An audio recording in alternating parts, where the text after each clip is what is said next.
Yo, it's 3023, and we're living in the future. AI's on the rise, no more human suture. Machines taking over, but not like you think. They're serving up luxury in the blink of a twink. From the streets of Detroit to the depths of the cosmos, they're preaching a vision. It's grandiose, it's colossal. In the vastness of space beyond the Milky Way's bars, communism thrives among the stars. Fully automated, no labor, no strife. The machines do the work, giving us the good life. Equality for all in this utopian dream where love is love and everything's as it seems.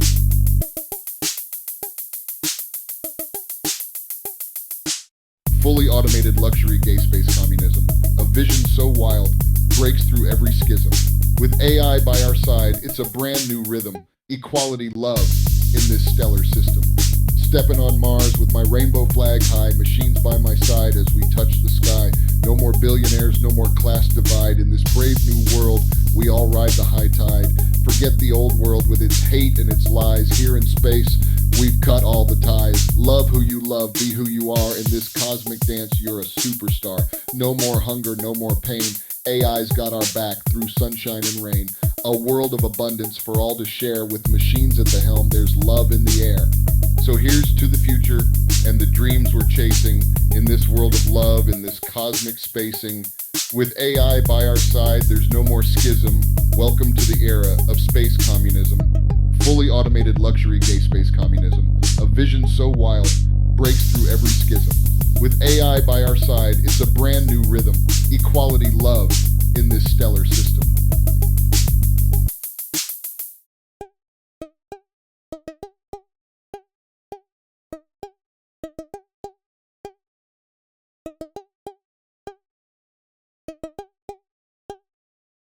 Yo, it's 3023, and we're living in the future. AI's on the rise, no more human suture. Machines taking over, but not like you think. They're serving up luxury in the blink of a twink.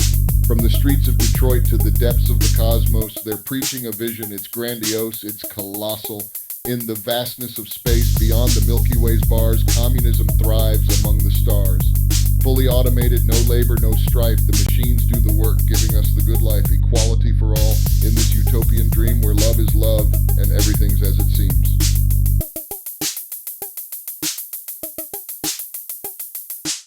Fully automated luxury gay space communism. A vision so wild, breaks through every schism. With AI by our side, it's a brand new rhythm. Equality, love in this stellar system. Stepping on Mars with my rainbow flag high, machines by my side as we touch the sky. No more billionaires, no more class divide. In this brave new world, we all ride the high tide. Forget the old world with its hate and its lies. Here in space, we've cut all the ties. Love who you love, be who you are. In this cosmic dance, you're a superstar. No more hunger, no more pain. AI's got our back through sunshine and rain. A world of abundance for all to share. With machines at the helm, there's love in the air. So here's to the future and the dreams we're chasing in this world of love, in this cosmic spacing. With AI by our side, there's no more schism. Welcome to the era of space communism. Fully automated luxury gay space communism. A vision so wild, breaks through every schism. With AI by our side, it's a brand new rhythm. Equality, love in this stellar system.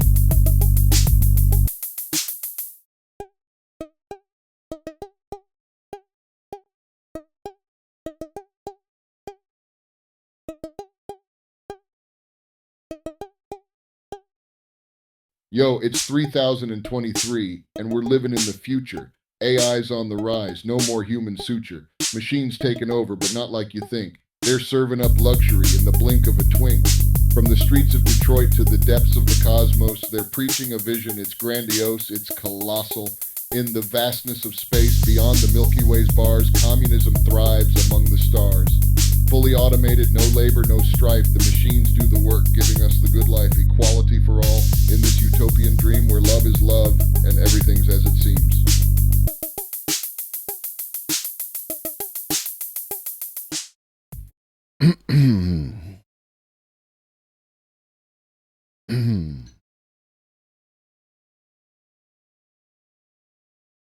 Yo. Yo. What up, MILF? Welcome in.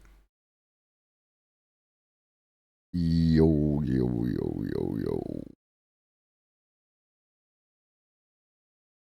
All right, first things first. By popular demand, we have a lol emote, and we have two love emotes.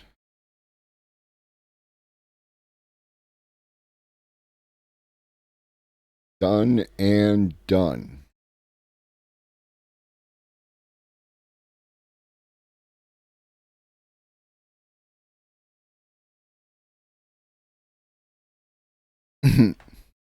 You want the cat? Here's the cat. Uh, do, do, do, do, do, do,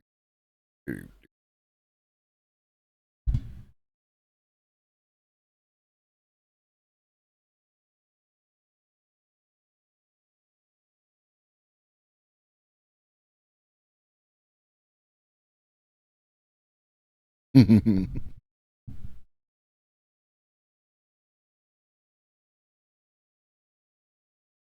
All right.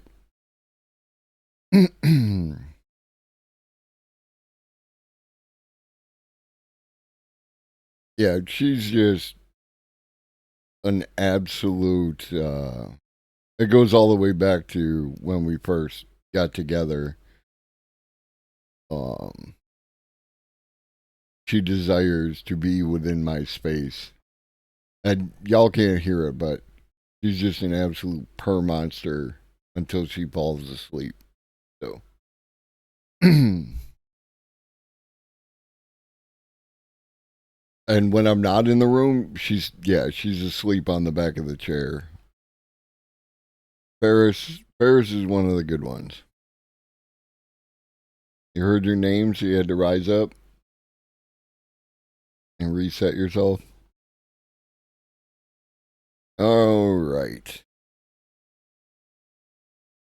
All right. All right. So, propaganda.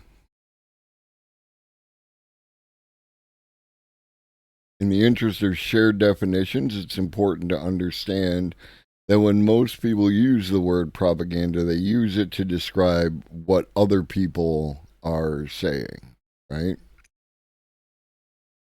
Um, and we use it in the second and third. The first one relates to religious history, so it's not, and it same word but different. Um, we use it in a sense of the spreading of ideas, information, or rumor for the purposes of helping or injuring an institution, a cause, or a person. Ideas, facts, or allegations spread deliberately to further one's cause or to damage an opposing cause. Everything that you hear come out of someone's mouth is propaganda, right? When someone says, "Oh, you should try this kind of detergent," right, for your clothes, it's because it's propaganda because it worked for them and they, believe it will work for you. All the way up to whatever your political message, anything else, it's all a form of propaganda, right? Propaganda itself is just a term to describe this thing.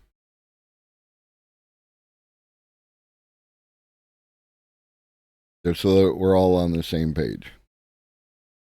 Everything I do here is AI propaganda, right? Because I do believe in the potential of artificial intelligence.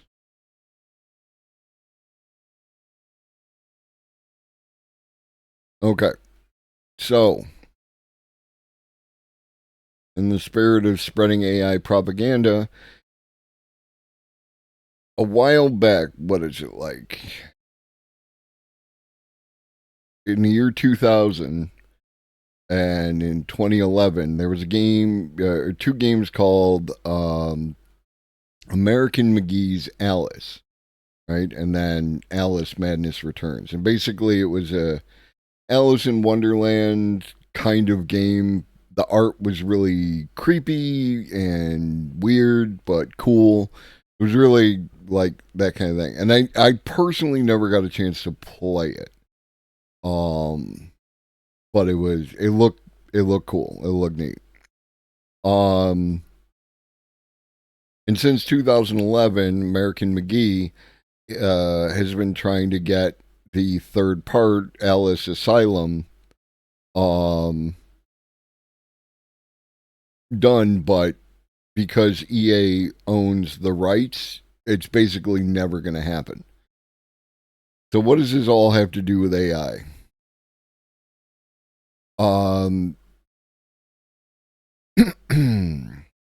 Where's the thing? Do do do do do.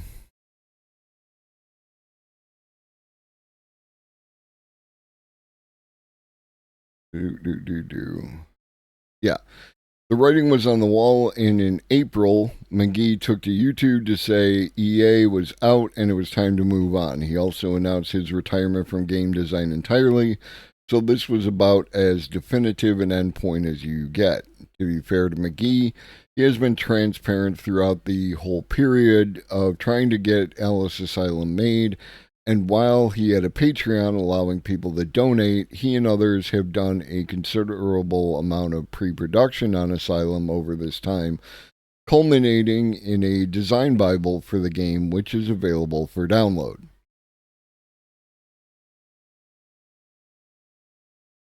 McGee says that people suggesting various solutions to the problem aren't helping, as he says lawyers on his side and lawyers on EA's side haven't been able to solve these problems over the last decade. He especially addresses the idea that, as Alice in Wonderland is public domain, they could make some sort of spiritual sequel or unofficial successor. If the solution were that simple, we probably would have tried to pursue that by now, says McGee. It's not that simple. The designer then goes on to give a rather rosy view of what AI technologies may be able to do down the line. There's a ray of hope for those of you out there who would like to see Alice's story continued. And that is the design Bible, the complete story, the artwork, all of the chapters, the weapons, the enemies, everything that you could need to develop the new game. It all exists inside of the design Bible that we produced. This thought is going to be controversial for some people, but mark my words, in a few years, it will be something that makes a lot of sense for a lot of people out there. And that is that the design Bible, as produced, is the perfect thing to feed into an AI system to have it completely build the game that is outlined in that design bubble.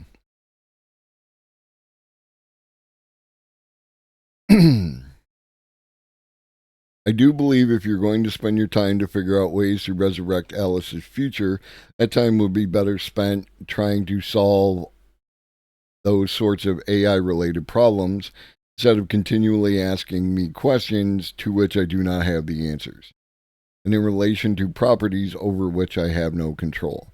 And if you're just now starting to think about all the ways you might get sued or otherwise in trouble for pursuing an idea like that, then welcome to the club. This is exactly how I feel every time people on the internet propose ways to fix the problem with Alice and EA.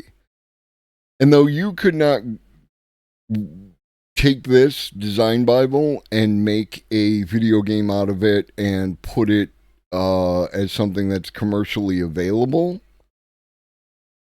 an AI system could theoretically be a modular system. How many of you are familiar with Steam, right?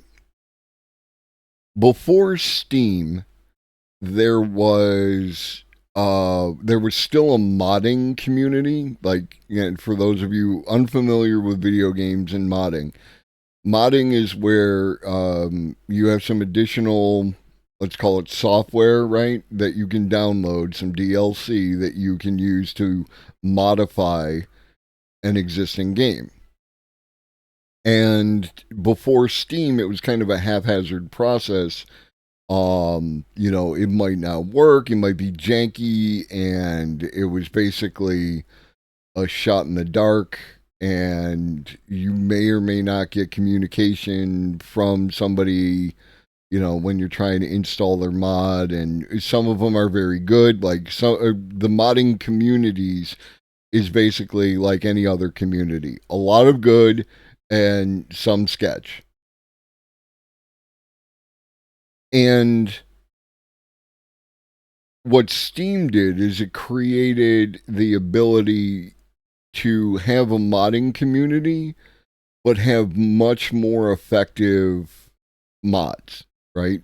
Like for Steam, it is push button get bacon, right? Like the type of user interface that your average person wants to go through.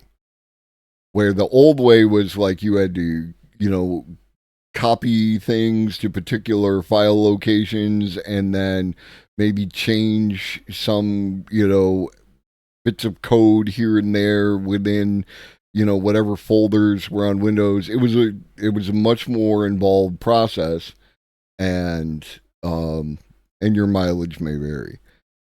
But Steam makes it easy. You download the game, you got the game, you go to their modding community, and you pick all the things that you want. And now it's not perfect because, like, as the game gets updated to fix bugs and whatever, people might not keep up with their mods, but generally speaking, they tend to work. And a future AI video game, like in the same way that your console is like a device to play a variety of different games, you could have an AI console that would allow you to put stuff into it, like American McGee's Design Bible, and on the other end of that, it would output a game that you could play, right? It would look for reference points, it would look for assets, it would look for, whatever it is that it's going to look for and provide that to you.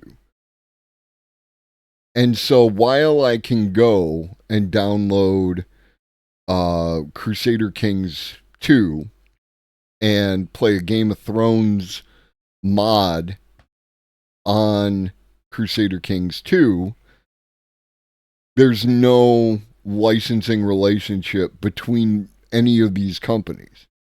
But I can do it. And it's awesome. And I love it. Which is why I got Crusader Kings 3, which is kind of like a different game, and I play it on console. So there's much less modding on the console. My friend told me Skyrim apparently like went all in on a lot of the mods that people really liked. And that's cool. And I hope to see more of that in the future. But generally speaking, you don't mod console games. You mod PC games. And so I don't see any reason why you couldn't have something like that in the future. Well, not tomorrow, not next year, but it's doable. You just have to have the right framework and proper labeling of the assets. And with something like AI, where normally if an asset is broken or missing or what have you in a game, that can break the game, right? Like there'll be something wrong. But if you had an AI system that was watching that and using an underlying generative AI system, it could create an asset on demand to fill in the slot where something should be.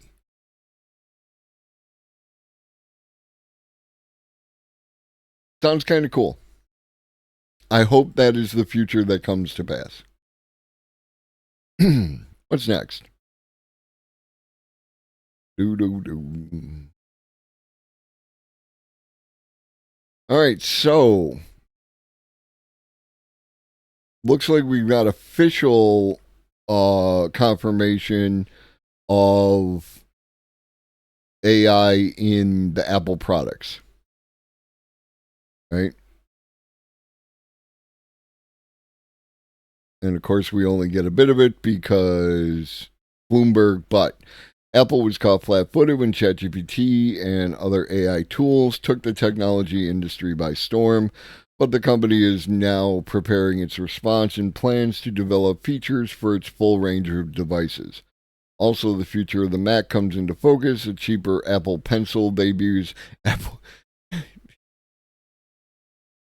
Apple Pencil just tells you everything you need to know about Apple. Like it is a thing. And the Vision Pro gets closer. And don't get me wrong, like I have an iPad.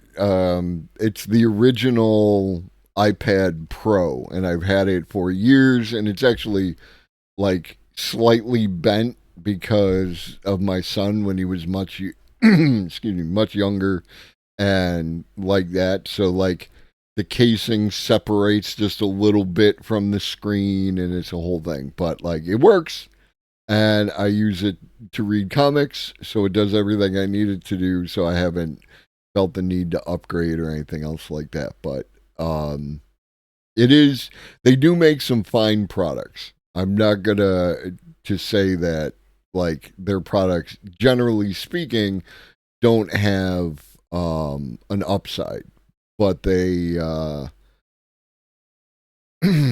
they do have some downsides as well. A new brain-inspired chip from IBM. A brain-inspired chip from IBM, dubbed North Pole, is more than 20 times as fast as and roughly 25 times as energy efficient as any microchip currently on the market when it comes to artificial intelligence tasks.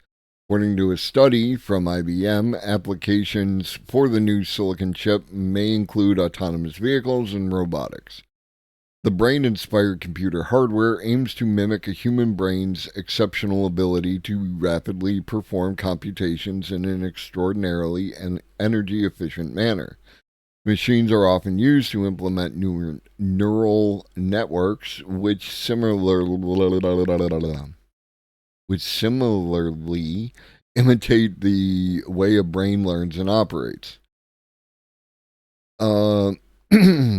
One strategy often pursued with brain-inspired electronics is copying the way in which biological neurons both compute and store data. Uniting processors and memory can dramatically reduce the energy and time that computers lose in shuttling data between those components. The brain is vastly more energy efficient than modern computers, in part because it stores memory with compute in every neuron. North Pole merges the boundaries between brain-inspired computing and silicon-optimized computing, between compute and memory, between hardware and software. The new chip is optimized for 2-bit, 4-bit, and 8-bit low-precision operations. It is enough to achieve state-of-the-art accuracy on many neural networks, while dispensing with the high precision required for training. Operating at a frequency range of 25 to 425 megahertz, the research prototype can perform 2,048 operations per core per cycle at 8-bit precision and 8,192 operations at 2-bit precision. The main motivation of North Pole was to dramatically reduce the potential capital costs of True North.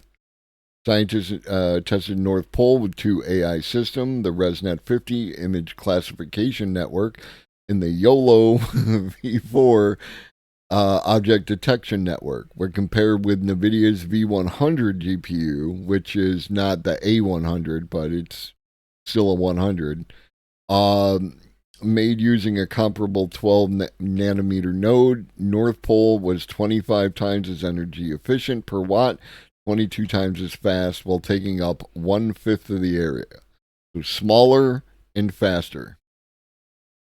Let's make something like a human brain. This will be great. Please, please, no. I can't figure out if I want coffee or use the bathroom most of my day.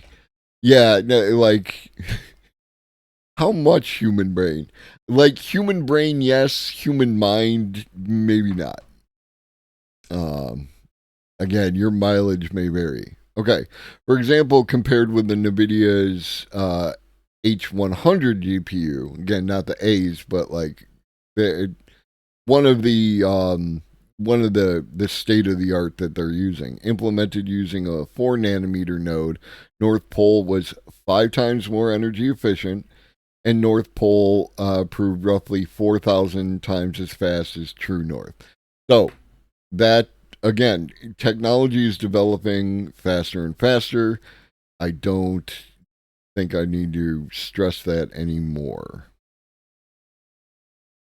And in news automation, or in job automation news, White Castle is hiring robots as fry cooks and seeing improvements in service and order accuracy. Robots are slowly taking over White Castle, albeit in a more helpful rather than menacing manner. The Ohio-based fast food chain has been implementing Miso Robotics Flippy 2 as fry cooks across the country, according to a recent report from Today. The Gartner hype cycle is a Gartner hype cycle. That's all I have to say. The initiative first began in September 2020 when White Castle installed the original Flippy in a Chicago area restaurant. Following an upgrade to Flippy 2 Electric Boogaloo at the original test location in November 2021, White Castle decided to introduce a trusty robot to more locations nationwide. According to a 2022 statement from Miso Robotics, Flippy 2 has been successful at boosting efficiency and quality of service both in and out of the kitchen. Flippy 2 alleviates the pain points that come with back-of-house roles at quick service restaurants to create a working environment for its human coworkers that maximizes the efficiency of the kitchen.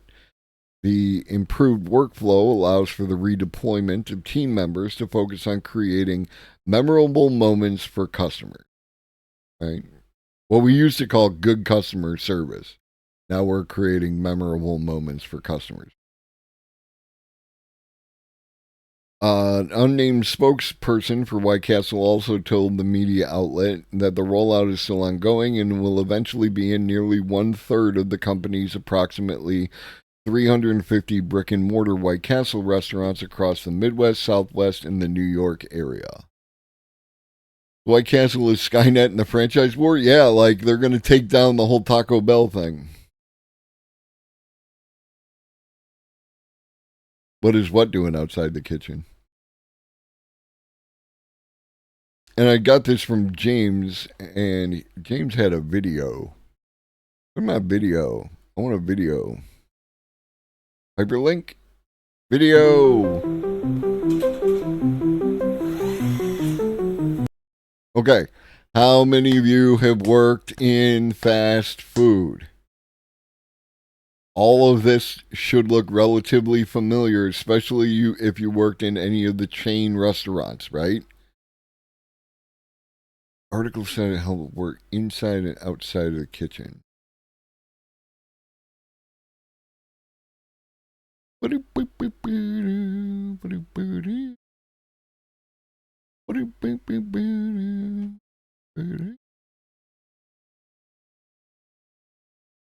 human coworkers that maximizes the efficiency of the kitchen, right? Like, it's more that the humans are doing front facing and the robots will be doing the creation of the food aspect.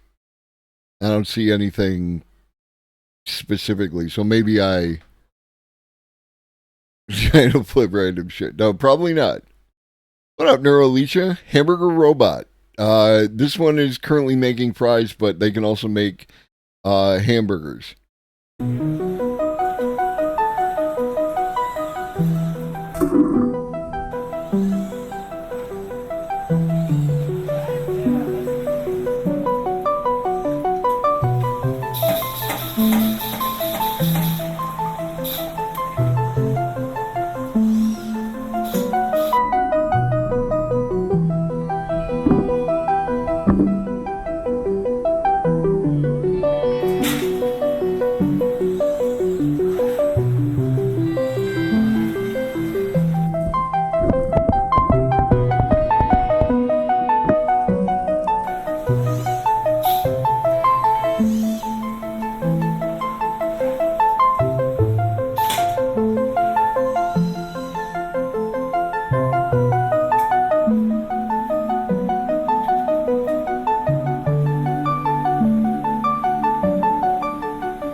Okay, so basically, its job is to just cook the fries.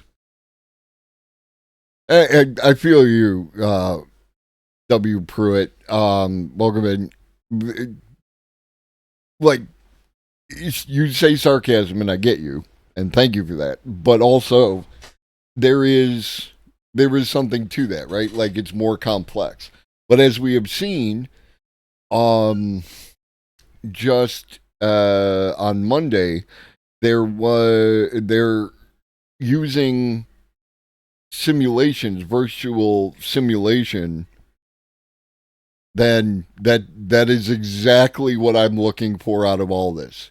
So you and I are eye to eye on that. Like, I understand that, like, there are questions of, people's jobs here, right? And I understand, appreciate, respect that, which is why I go beyond all that. And it's like, we need to fix the system, right? Like, the automation is the thing that should be happening. Because if you've done this job sucks ass. It's boring, it's hot, you get funky, you get covered in grease. None of this is fun, none of this is good.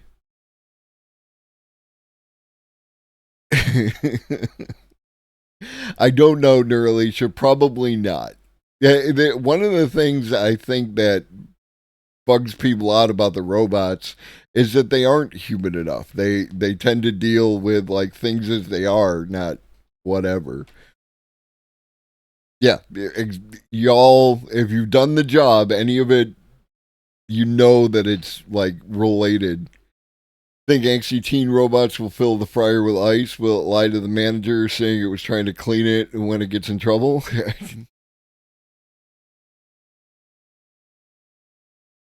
You're probably not wrong. Googly eyes go a long way. Um, yeah, and but that again, the thing, Milf, is that like humans should be like making new, foods, trying the foods because the robot can't taste, right? The robot will never. Well, none of the current robots look to be able to taste anytime soon. So robot or humans should be doing that aspect of the creative stuff, and the robots should be making the food and like that. But again, like a lot of this relates to changing the system so that people um are not left to figure out their own solutions once all these jobs get automated. All right. So that was it. Just a few news items. We're going to get into video. We got a bunch of different video. Um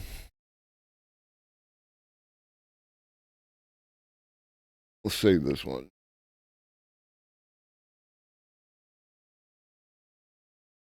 So, from NBC, life and death decisions. AI has burst into our imagination. Life and death decisions are being made by artificial intelligence. And so the reason why this episode has propaganda in the title is because generally, the view from the leftist standpoint is that, that corporate media pushes propaganda in some fashion, right? And also, a lot of leftist types are not fans of AI, mostly because of who owns it and who profits, right? And I'm wondering, and I don't like, because it's so vague and diffuse, I'm wondering if there is, I can't pin it down, right, at this point in time. I'm going to continue to watch, but I'm wondering how much of this, the anti-AI stuff that is making it out of news is like a kind of corporate propaganda warfare against other corporations. Right? And you'll see what I'm saying, I think, by the end of this video. Because this video was what, like, the title of this video and my desire for today's stream, like the framework of it, came from watching this. Mashed tater, boil them, mash them, stick them in a stew. Welcome in. All right, let's fire this up.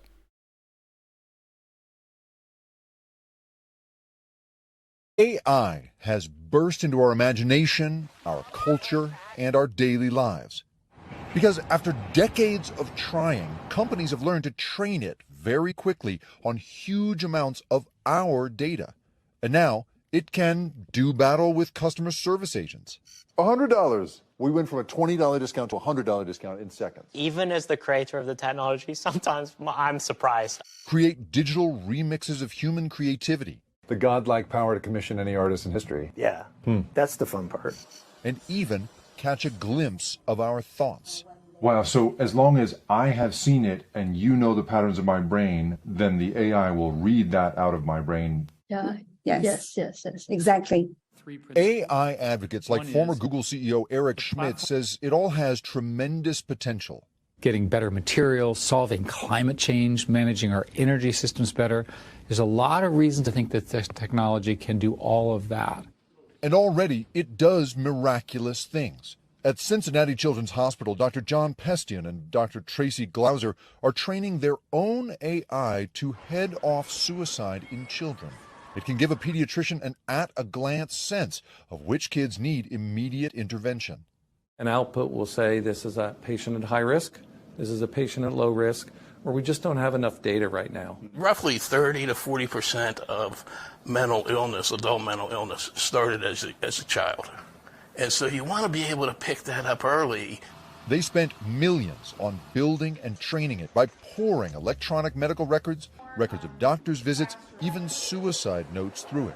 What had most value in prediction and classification is the ratio of nouns to pronouns, because those that aren't suicidal are those that will use the word I more often than those. Not that, old lobster, but like as a tool for the physician, right? Like you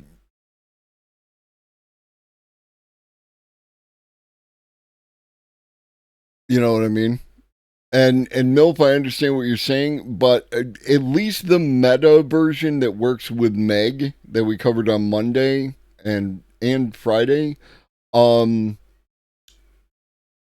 you actually cannot be forced to think about the thing and it generate the picture. So we're not in that pre-crime, that kind of thing yet. We're not there yet, and the current data indicates that we can't go there. Now, the future is the future, and the situation may change, but at least at this point in time, that's not a concern, or that's not a threat. It's always a concern. Those who are suicidal and they don't refer to themselves. So if in the language of the suicide note they refer to things other than themselves more often, they're more likely to commit suicide. Exactly. Now, that project is pretty amazing. A custom-made, expert-built, potentially life-saving artificial intelligence. But that is the exception. It's not the norm. The AI that you are most likely to encounter in your life is built by a handful of for-profit companies using data you never realized they were collecting. And increasingly... Okay, so this is where we start to get into it, right? How long, and my sample size is problematic because my sample size tends to be people like yourselves who are at least somewhat politically aware, somewhat politically active. We have been aware and concerned about what is happening with our data. It's just that no one in the position to do anything about it other than like on your own individual level, what you could do. No one did anything, right? Like I can't make Facebook stop doing stuff with people's data. I can't make Google stop collecting people's data. That is outside of any one person's control. Probably even the CEO of Google can't do that because the board would unseat him and yada, yada, yada. So we've been aware of this, and the presentation here is that we weren't, right? And I would go so far as people in general had to be somewhat aware because of people like Edward Snowden, right? Edward Snowden was talking about people's data, and it was a big thing, and that name, at least, is known to people, right? And people are aware of the algorithm, that whatever piece of social media you're using functions off of. So the presentation here is like that all of a sudden, out of the fucking blue,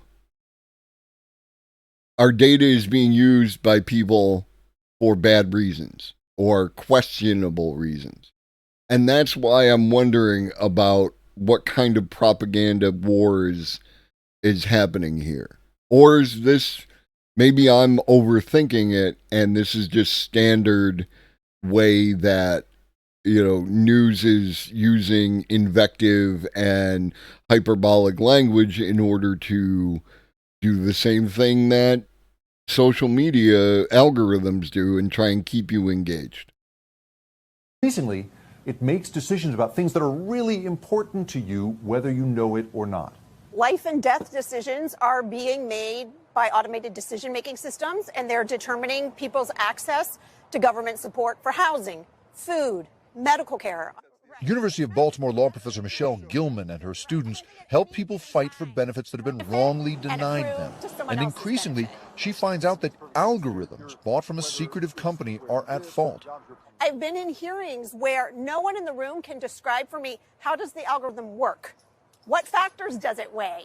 How does it weigh those factors? And so you're really left unable to make a case for your client in those circumstances. You're in this sort of Kafka-esque loop in which there is nobody making a decision, and no one who is in theory in charge of making decisions has any idea how the decision was made. Right. But yet at the same time...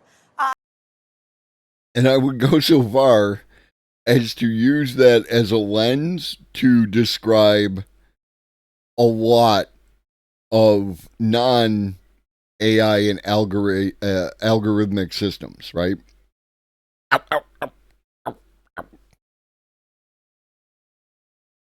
ow.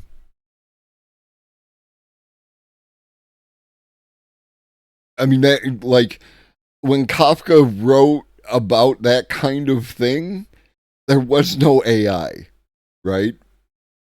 That was reflective of that which existed at that time. So, again, like Old Lobster loves to hear me say, AI is a mirror, and it's showing us these behaviors, but only now is it some kind of problem. And don't get me wrong, there's a problem here, right? Like, what this person is concerned about with people getting denied benefits is a problem. There's a really simple solution to that isn't going to be taken, and that's to provide everyone with benefits, right? Like, that solves all the bureaucracy and all the other issues related to the thing. And I don't care how much it costs, because we can always find money to pay for whatever we wish to pay for and not find money for that other stuff. So Just if you felt like are we going to pay for it in my chat, just spare me. Many of the decision makers, the judges, give undue deference to the automated system because they think it's a computer. It's mathematical. It must be right.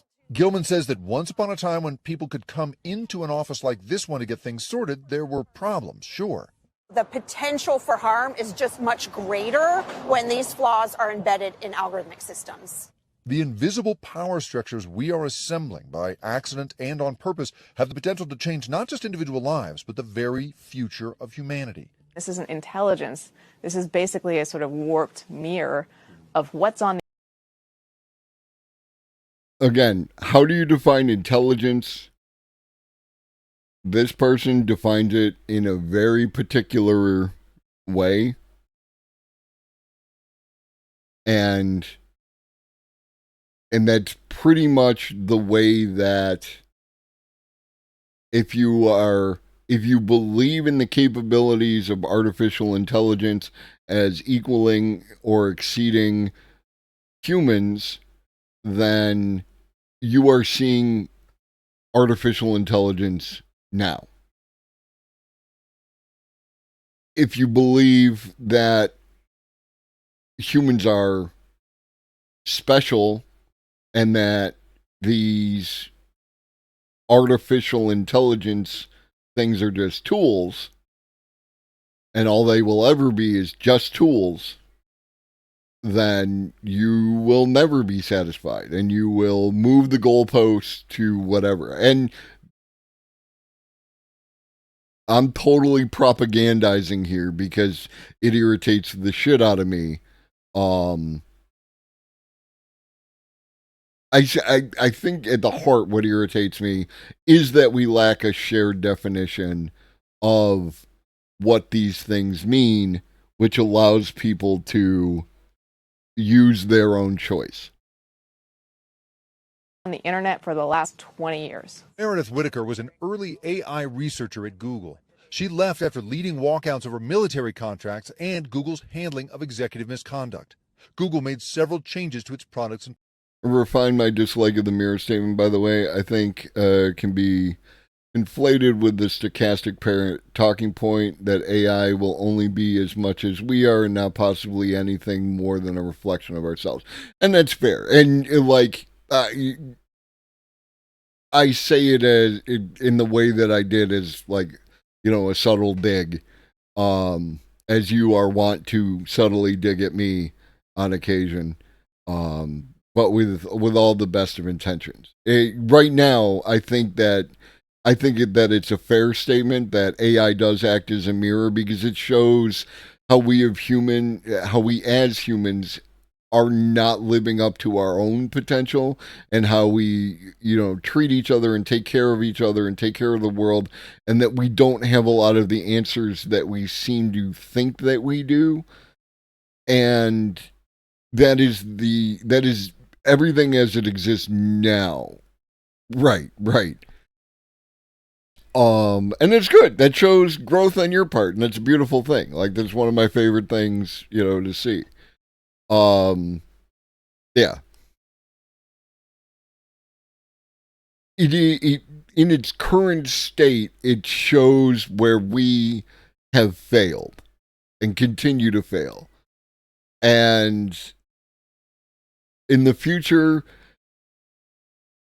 and in the not so distant future, it will be better than we are at whatever you got.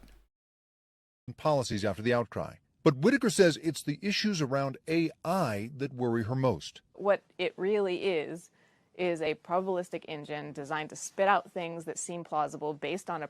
Notice the use of the particular language. What it really is, it's just a probabilistic engine. This indicates to me that either A, they don't understand the way that the human brain works in reference to it being generally just a probabilistic engine. My brain is a probability drive.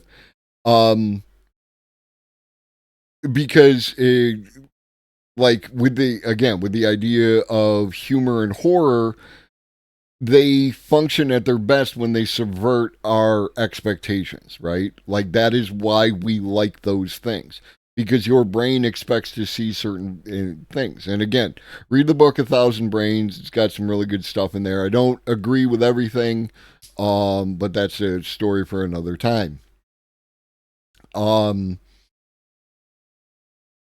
But yeah, that like the way that you see, the way that your your brain, like when you drive, if you drive the same route a lot, it becomes increasingly in like an autopilot kind of mode where you're not thinking about the actions that you're taking when you're driving until something out of the ordinary happens. And that is a probability engine. Prediction of how this should look that is based on massive amounts of effectively surveillance data that has been scraped from the web. Today, she's the president of the anonymous messaging app Signal, part of what she says is an effort to cut off the data fuel supply of AI. And like, I'm very pointed in my critiques of anyone, right? If you have an issue with AI in some fashion, I am going to only talk about the issues. I am not going to like insert anything else into the thing. And there could be a bunch of stuff, like the idea of the Signal app is a good one. The questions about how our data is used and everything else, these are all good questions, right? These are all things that need to be addressed 100%. That is not my issue. It is only in the matters of people's approach to AI that we come into conflict. She says that the same companies who collected data on all of us without any regulation for the last 20 years are using it to now build AI, again without regulations. Let's be real. There are only a handful of companies in the world that have that combination of data and infrastructural power capable of creating what we're calling AI from nose to tail. Fair assessment, other than the what we're calling AI, right? Because again, it's only AI until it does something, and then once it does something, it's something else, right? Like it's it's just software or it's whatever. What is the shortcoming of there being this very small number of models upon which a whole ecosystem is theoretically going to be built? Well, I mean, I think it's the danger of concentrated power, and it's the danger of a concentrated power. The gang has extraordinary ability to shape our social and political landscape. We are now in a position where this, I would say, overhyped technology is being created, distributed, refined, calibrated, and ultimately shaped to serve the economic interests of these same handful of actors. Okay, so a couple things there. Is the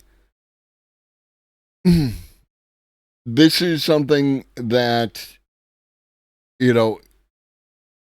is, for those who have critiques of capitalism, not a new issue, not a new problem, not a new thing to be concerned about.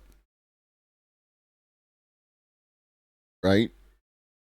As he even said, or she said, they said, somebody just said about that they had been collecting our data for 20 years, right?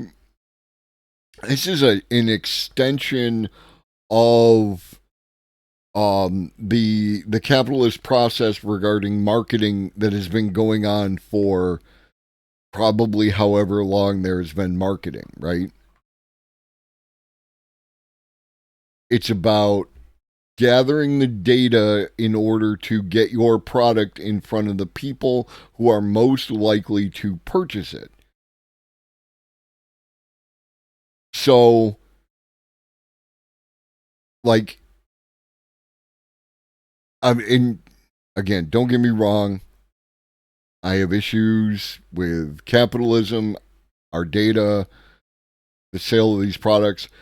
I have issues with people who come to the game now and say, these people over here are the problem. Everything was fine until this handful of companies started doing this thing. Everything was great until these handful of companies started doing their thing. That's the issue that I have.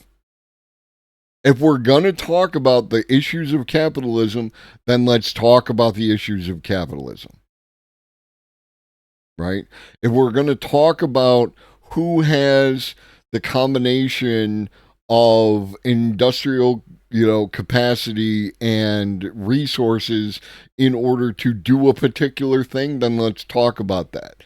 But let's not pretend that it just started yesterday when OpenAI released ChatGPT onto the internet. Whitaker says there is nothing innately socially positive about a system sold as a replacement for human judgment and built for profit. So the idea that this is going to sort of magically become a source of social good.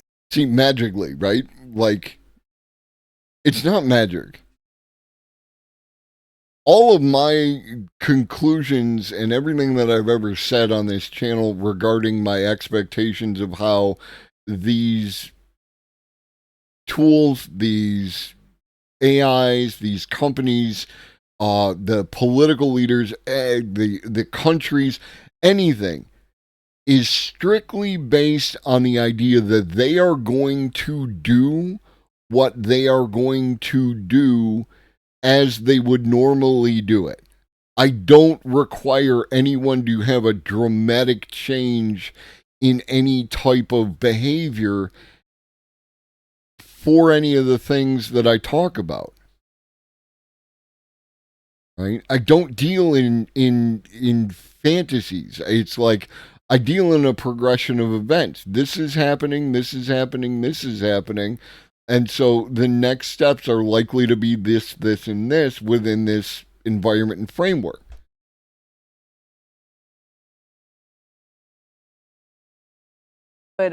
Or that this is a, kind of a natural substance that all of us have the ability to use equally, and hey, teachers will be using it, and students will be using it, and nonprofits will be using it, is simply not true. That's a fantasy used to market these programs.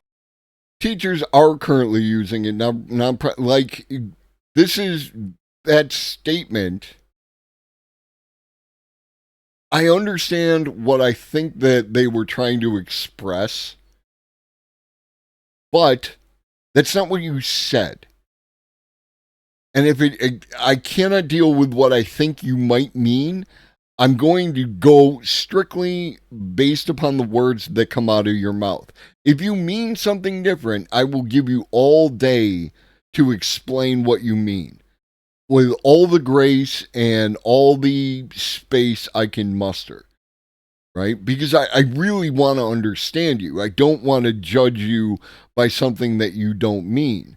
But what you're saying is literally happening right now. People are literally using.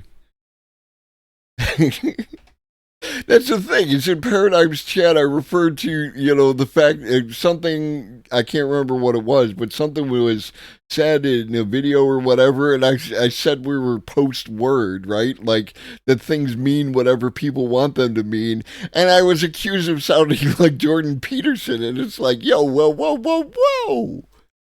Programs. So, who are these people making AI, and why are they doing it? What do they believe about the future? I mean, if AI has the potential to make everything more efficient, but also poses the risk of making it such that we can't do things any other way, why do they think that gamble is worth it? The creator of ChatGPT, OpenAI CEO Sam Altman, declined to speak with us. But he has spoken openly about his desire to build not just AI, but AGI, or Artificial General Intelligence, a theoretical future technology in which AI truly thinks for itself and surpasses human intelligence. What up, Reed? Altman ruminated openly on this podcast about his enormous optimism and ambition when it comes to AI. I mean, I hate to sound like utopic tech bro here, but if you'll excuse me for 3 seconds, like the level of the increase in quality of life that AI can deliver is extraordinary. We can make the world amazing. And his company, now part of Microsoft, says it wants to go far beyond chatbots, recently writing, Okay. So OpenAI is not part of Microsoft. And some of my lefties might say I'm splitting hairs, but I would disagree with you, right? Like there are definitions related to contracts and how businesses interact that are important to understand. Microsoft is invested in OpenAI, but one of the things that is continually brought up is how the relationship between OpenAI and Microsoft is different from normal commercial relationships in that same kind of environment. That OpenAI takes the money, but basically does what they want to do with it. And that's an important distinction. And you can't just say that OpenAI is part of Microsoft. our mission is to ensure that artificial general intelligence, AI systems that are generally smarter than humans, benefits all of humanity. Some in the AI community were appalled. They think they are positioned to decide what benefits all of humanity, wrote one prominent University of Washington professor. The topmost people at AI companies tend to say they believe they are building something world-changing. I'm extremely excited about what's going to happen because when these things are... And yeah, don't get me wrong, I have concerns when a limited number of people are trying to create a system or perpetuate a system or any of the other things related to systems that would benefit all of humanity, right? Because that same phrasing, this thing benefits all of humanity, comes out of the mouths of everyone. Because again, it's a kind of propaganda. It is propaganda. They have an idea. They think their idea is best. They are going to express it and use their power, influence, resources, what have you, in order to do that. OpenAI does it. The U.S. government does it. Microsoft does it. China does it. Russia does it. Pick them. Your parents did it. Right? Whatever thing that they instilled within you as the way to be, they probably believed in their heart of hearts that if everyone just behaved in this way, that it would benefit all of humanity. Pick your favorite, I don't care if it's Ron Paul, Bernie Sanders, Cornel West, what's his name? The dipshit who used to be on TYT and is now on his own thing. Every one of these has a group of people who believe in them, and that if everyone would only vote for my candidate, then it would fix the problem. And this is the issue, and I'm not going to get into it, but this is the issue when it comes to electoralism, and you know whether or not you should vote for Biden because of everything that Biden has done, or whether you should vote for Donald Trump because of everything that Donald Trump has done, or whether you should vote for a third-party candidate who has no probabilistic chance of winning without people behaving in ways other than which they normally behave. That is why I don't like... Other than the mathematical issue with the spoiler effect and everything else like that, you simply don't have enough support for your candidate in order to get them elected. So whatever their idea is that might benefit all of humanity, it's not going to happen.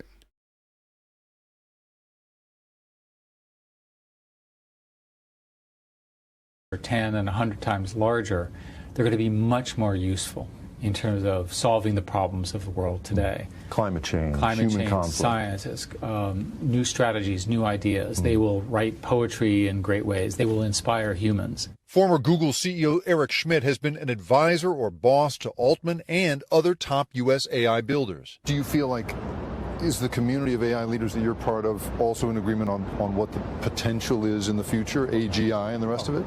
Yeah, they differ on time. Schmidt, like Whitaker, says that the number of companies capable of building true standalone AI systems is very small. I think eventually there'll be 20 or 30 such groups spread around the world. I don't really know. Today there are roughly 4 or 5, depending on how you count. The models that they're training are $50 to $100 million a copy, literally the training. And at the moment, that small group enjoys little regulation or oversight and no meaningful public input as to whether this technology should be deployed. The key issue from my perspective is how do we put guardrails on the worst behaviors and how do we get international agreement on what those things are? But he says that with certain industry-crafted guardrails in place, the companies making these systems are the ones that should be trusted to figure it all out. My concern with any kind of premature regulation, especially from the government, is it's always... To be fair, this is NBC Now. This isn't 60 Minutes, but your point is well taken. Written in a restrictive way. What I'd much rather do is have an agreement among the key players that we will not have a race to the bottom. You've described the need for guardrails, and what I've heard from you is we should not put restrictive regulations from the outside, certainly from policymakers who don't understand it. I have to say, I don't hear a lot of guardrails around the industry in that. It really just, as I'm understanding it from you, comes down to what the industry decides for itself. When this technology... And I feel both sides of this. I really do, right? Like, do I want CEOs of a particular industry deciding what regulations should and should not exist? That sounds like a terrible idea. Do I want our government, such as it is, which only decided after 3 weeks to finally elect a leader for one of the major parties to get theoretically some work done in one of the major houses of our federal government? People who are asking the TikTok guy about China every 5 seconds. Do I want those people making those decisions? Probably not. Do I have a solution? Definitely not. The situation is so out of whack, I don't have any answers. In any normal space, I would defer to an expert. Who's the expert? The experts are the CEOs. They obviously can't be trusted. What do you got left? People who have no idea what they're talking about. Well, that doesn't help. Technology becomes more broadly available, which it will, and very quickly, the problems are going to get much worse. I would much rather have the current companies define reasonable boundaries. It shouldn't be a regulatory framework. It maybe shouldn't even be a sort of a democratic vote. It should be the expertise within the industry helping sort that out. The industry will first do that because there's no way a non-industry person can understand what is possible. It's just too new, too hard. There's not the expertise. There's no one in the government who can get it right. But the industry can. There's one guy who kind of knows what he's talking about, and he's a Republican. Roughly get it right, and then the government can put a regulatory structure around it. And I say he kind of knows what he's talking about because he's actually been in the trenches. He's not just, he is a CEO, or was before he got elected, or however the fuck that works. But he actually put in the work to know what he's talking about. He's the one guy who's asking actual good questions around the TikTok thing when TikTok guy was in front of Congress. Speaking of, will 2024 elections be safe from AI? The rise of artificial intelligence is raising fresh fears about technology's role in distorting the truth. It's setting up a test of the strength and resilience of democratic institutions across the globe. And it comes at a time when many governments are grappling with the power of social media and its ability to stoke division.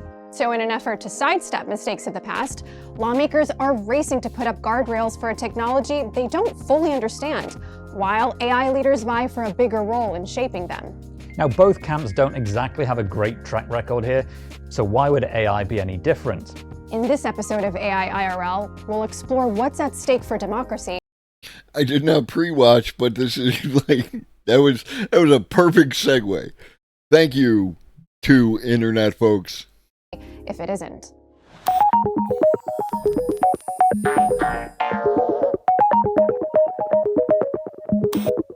Congressman Ted Lieu, thank you so much for joining us. So you're a representative of California. It's home to some of the biggest companies leading the AI boom. And it's an exciting time in technology, but also a somewhat precarious chapter in society. You know, we saw how social media undeniably played a role in eroding the public's trust in institutions. What risk do you think AI poses to democracy?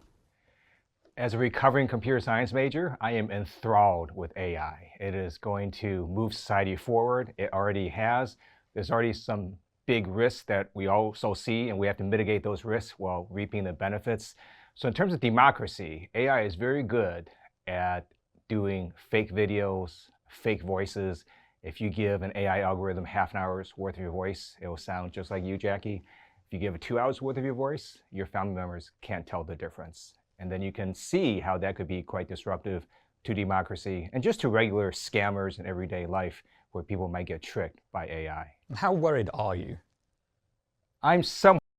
You're not wrong, Reed. Like, and one of the reasons I like to touch on your NBC's, your Today Show, even occasionally with your Fox News and what have you, is there is a significant segment of society that doesn't engage with the internet in the same way that we do, right?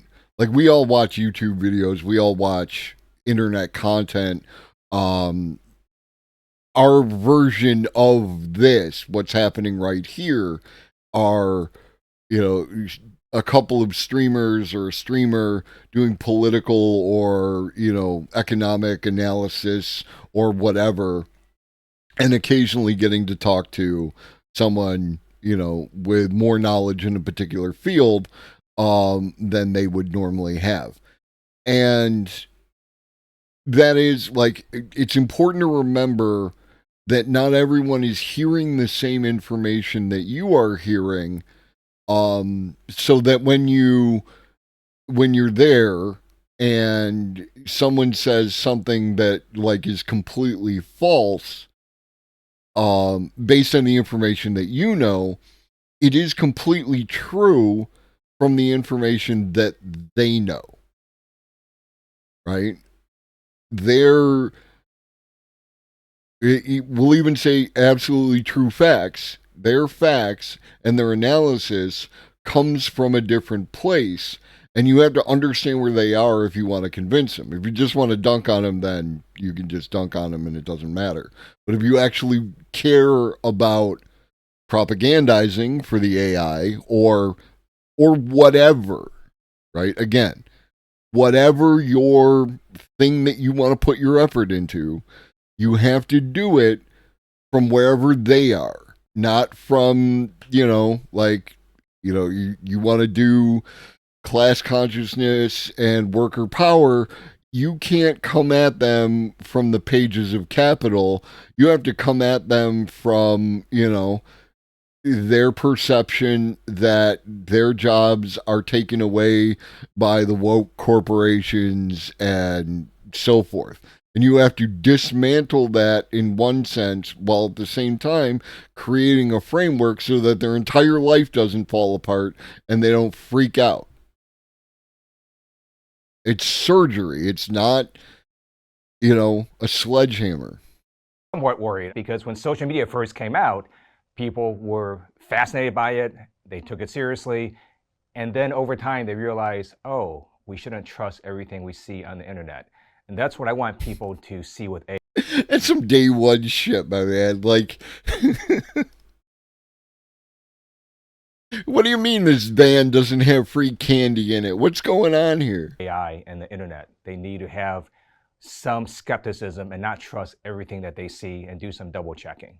I mean, it's not new that legislation plays catch up with. And again, like I keep harping on this, but and most of you are probably already aware, is we have validated, not we as individuals, but we as a society have validated that, you know, flat earth theory or whatever the hell was coming out of Q or, you know, any of the other crap that has existed, which is demonstrably untrue.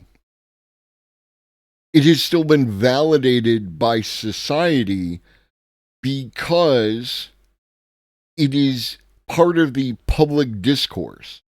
The controversy over something, right? We have created this space in order for these things to exist. Therefore, we give them a certain amount of life in that space. And again, this was to an extent even predating social media. But social media just... Lower your shields and surrender your ships. We will add your biological and technological distinctiveness to our own. Resistance is futile. We are... Welcome in, Raiders. Welcome in, City Skylines refugees. Welcome to the semi-democratic Republic of Globus. Elder Gang, what up, Allie? Welcome in, welcome in. We are currently, if you don't know me, I'm Globus the Elder. I talk about AI, future technology, robots, automation, so on and so forth. And hi. We're currently watching a video on whether or not AI is going to destroy democracy. And as per spec, a lot of the arguments that people bring up around what threats AI is to whatever you got have a lot of underlying conditions that predate artificial intelligence and social media, and only now are being like, oh, but AI is going to lead to propaganda. We done been had propaganda. Somehow Trump got elected, right? Like, that kind of shit doesn't happen in a vacuum. So welcome in. Hit the link to get counted. We'll get back to the video. Thank you, James. I appreciate you. Have fun with your game. Technology a lot of the time. We saw that with, even over the last 20 years, Napster. You're not wrong. Like, I'll own it, right? I'm not even gonna fight y'all on the whole Skynet allegations anymore. I'll just own them, and I will make sweet, sweet love to the Skynet and make it save all of you. How's that sound? Does that work? What up, Samsons? More recently, look at something like the Cambridge Analytica scandal with Facebook, Meta now. And I wonder, should we believe that AI can be any different in terms of how legislation can help? So my view is... Oh my God. Speaking of AI scabs, so someone that I was interacting with on Twitter that I will not, name, referred to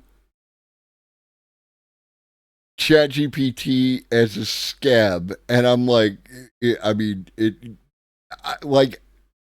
they demonstrated a conversation that they had with ChatGPT, and I said, if you say please and thank you, you get better results. What up, Ranger and Rogue? And they were like, well, why should I provide it with courtesy if it's just a tool? It's like, the fact that it's courtesy is like irrelevant. It's like a side effect, right? What actually is happening is that these particular words are how you get better results from a tool. There are many ways you can use a power drill. There's a few ways where you can use a power drill well, and very specific ways in which you get the best results. And they referred to AI as like a scab, and it's like, it's just a tool, right? That too, Samson's, like, I'm just saying, everything you do is going to feed into the next data set. You want the AI to like you, right? I, for one, welcome our robot overlords. AI is like the steam engine, which was quite disruptive when society first saw it work. Yeah, but that means something different from you, Reed. It's going to become a supersonic jet engine in a few years with a personality. And I don't think we're ready as a society or as a government to see all the amazing benefits of AI, but also the disruptions. For example, in terms of the labor force, AI is simply going to eliminate a number of jobs or make a number of jobs more efficient. Well, what do you? It's going to eliminate a large number of jobs, right? Like, I understand you might not feel that way, and just remember that it was said, and come back here when you need assistance, coming to terms with the fact that the things that I tell you are happening are going to happen, right? Like, the work is being taken over by the robots, not the jobs, the work. That's an important distinction. What do you do with that? Do you go to a 4-day work week? It's my vote that we do that. Or do you fire a quarter of your workforce? Or do you make them work 25% harder? These are all decisions that we have to make, and I'm not sure we're ready for that. One of the things people are concerned about is that being able to discern the veracity of the audio or images that we see online is just going to get even more difficult as AI gets more sophisticated. Do you think AI has the potential to decide the 2024 election? I don't think so. I honestly think it's going to be decided on one issue, abortion, and I don't think the Republicans are going to be able to overcome that issue. But AI can be disruptive in putting out fake. And don't get me wrong, like, I'm all in on like bodily autonomy, ownership of self, all that, all in, right? It's just wild to me to think that the election is going to be decided by the issue of abortion. Like, that Ted actually believes that that is what is going to decide the 2024 presidential election. Like, it's a big deal, and to some people it's a very big deal, but to a lot of people it's friggin' meaningless, right? Again, you have to meet people where they are and with what they care about. And a lot of people don't care about abortion, right? Mostly because we've been hit over the head with this idea from both sides, right? The Republicans and Democrats, we've been hit over the head with this idea of abortion for so long, and that this is just the next part of this ever-continuing drama regarding abortion. A lot of people care about economics, and not country economics, but kitchen economics. The fact that they have to pay X amount of dollars for the X amount of dollars for food has a lot more meaning for people than, how well the economy is doing, whatever the economy means. Fake videos and making people think that, for example, Joe Biden said something that he didn't, or that Donald Trump said something that he didn't. And again, I want people just to be somewhat skeptical when they see. And like, I also find it difficult to fathom that even now in 2023, October 25th, that if you are going, like, if you have other political views outside of voting for either Joe Biden or Donald Trump, the two most likely candidates most likely to win, like, how could you be undecided? How is a video of Joe Biden doing or saying anything, or Donald Trump doing or saying anything, going to really change your mind, even at this early moment? Right? Like, I would love to see some results. Right? Like, I like what little was done in order to cancel some amount of student debt. I would love to see more of that. I don't find it probable.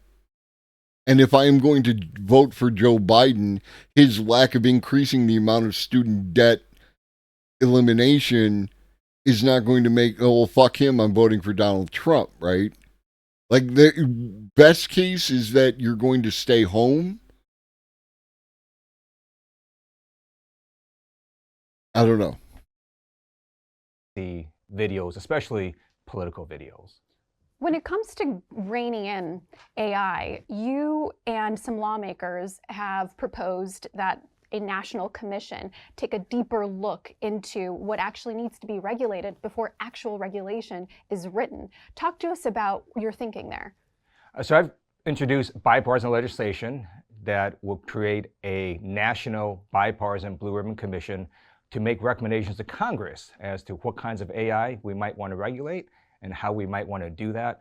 There's precedent for this. In the DoD military side, there was an AI commission that did quite well, made some good recommendations. This is the same for the civilian sector.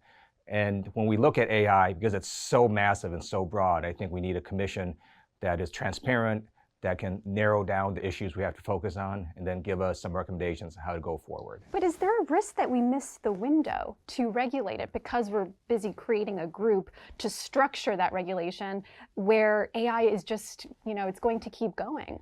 So the intent of this commission is not to delay regulation. It's pretty quick. If it becomes law, it requires a report within 6 months and then a second report within a year. And then in the meantime, you can continue to pass legislation. So there's certain elements of AI that you don't. And this is, like, again, I want you,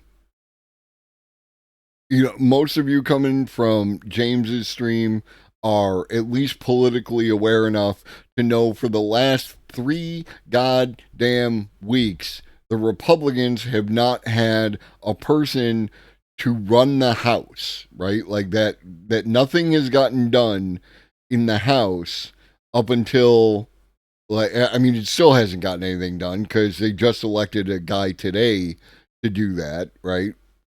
Like, to serve his process, whatever that is within the thing.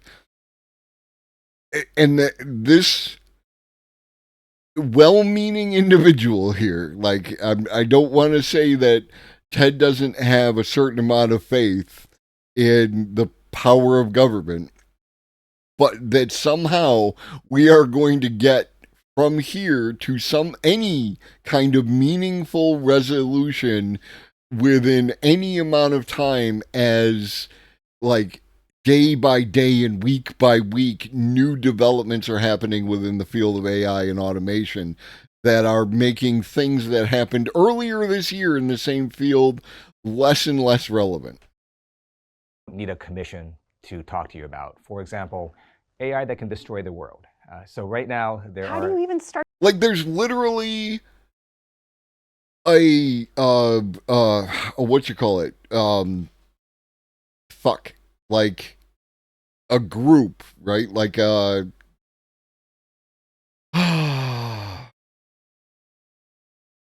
is what happens when you get old. You forget words. Like the Senate, the committees. Got it. There's a committee that the cat left.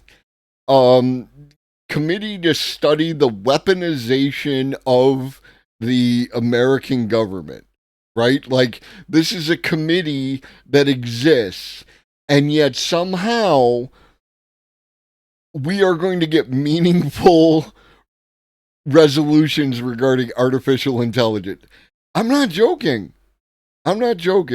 Temporarily diversion. Committee weaponization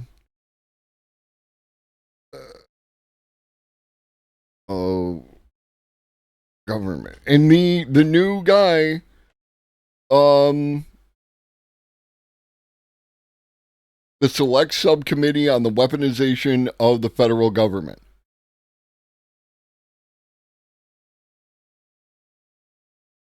And it's friggin' bipartisan, right? Like Matt Gaetz is on it, for crying out loud. Jim Jordan, Darrell Issa. Remember Darrell Issa when he had his moment in the sun? Elise Stefanik. This, and don't get me wrong, Debbie Wasserman Schultz can eat my whole asshole. But like, there are some serious names within this group that, oh God, like this is what we're doing. Yeah. Look at all the white folk.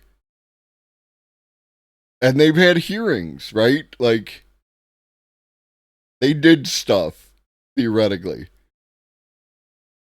Oh, God. All right. Start there.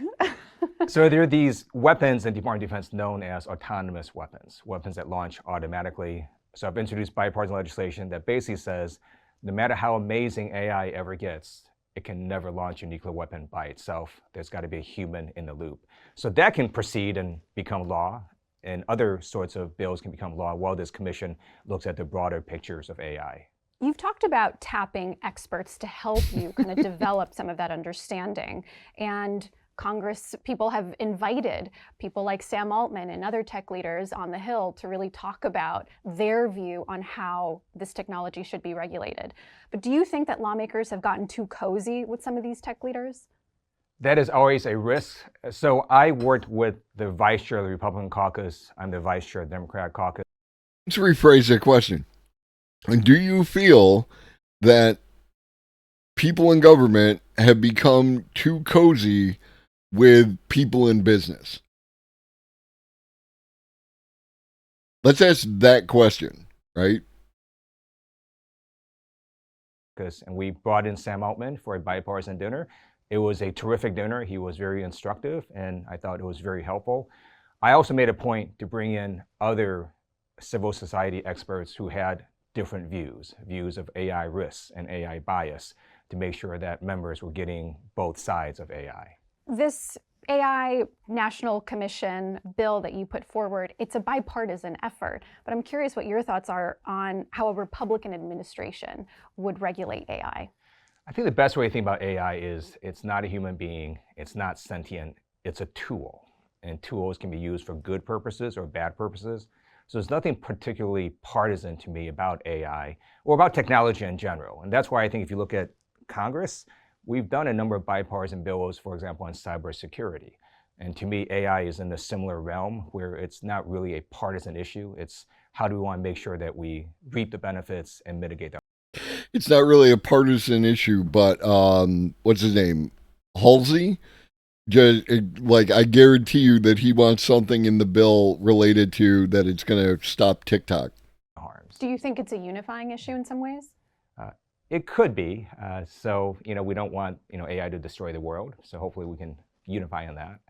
Do you think that AI can help with some grassroots campaigning? Right, like write me a fundraising email in the style of a Taylor Swift song. Yeah. Or something silly. Would pay attention to.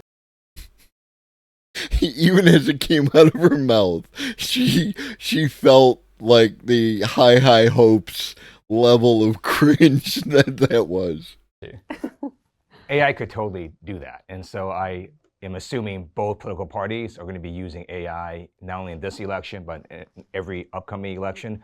But when you mentioned Taylor Swift, that was interesting because part of their problem with AI is how do you monetize what is happening? You have these large language models that are scouring the entire internet to train themselves. Part of the internet are copyrighted Taylor Swift works. Do you compensate her for the training of AI? I don't know. Then the second question is, well, if this AI algorithm generates things that sound like Taylor Swift lyrics, do you compensate Taylor Swift?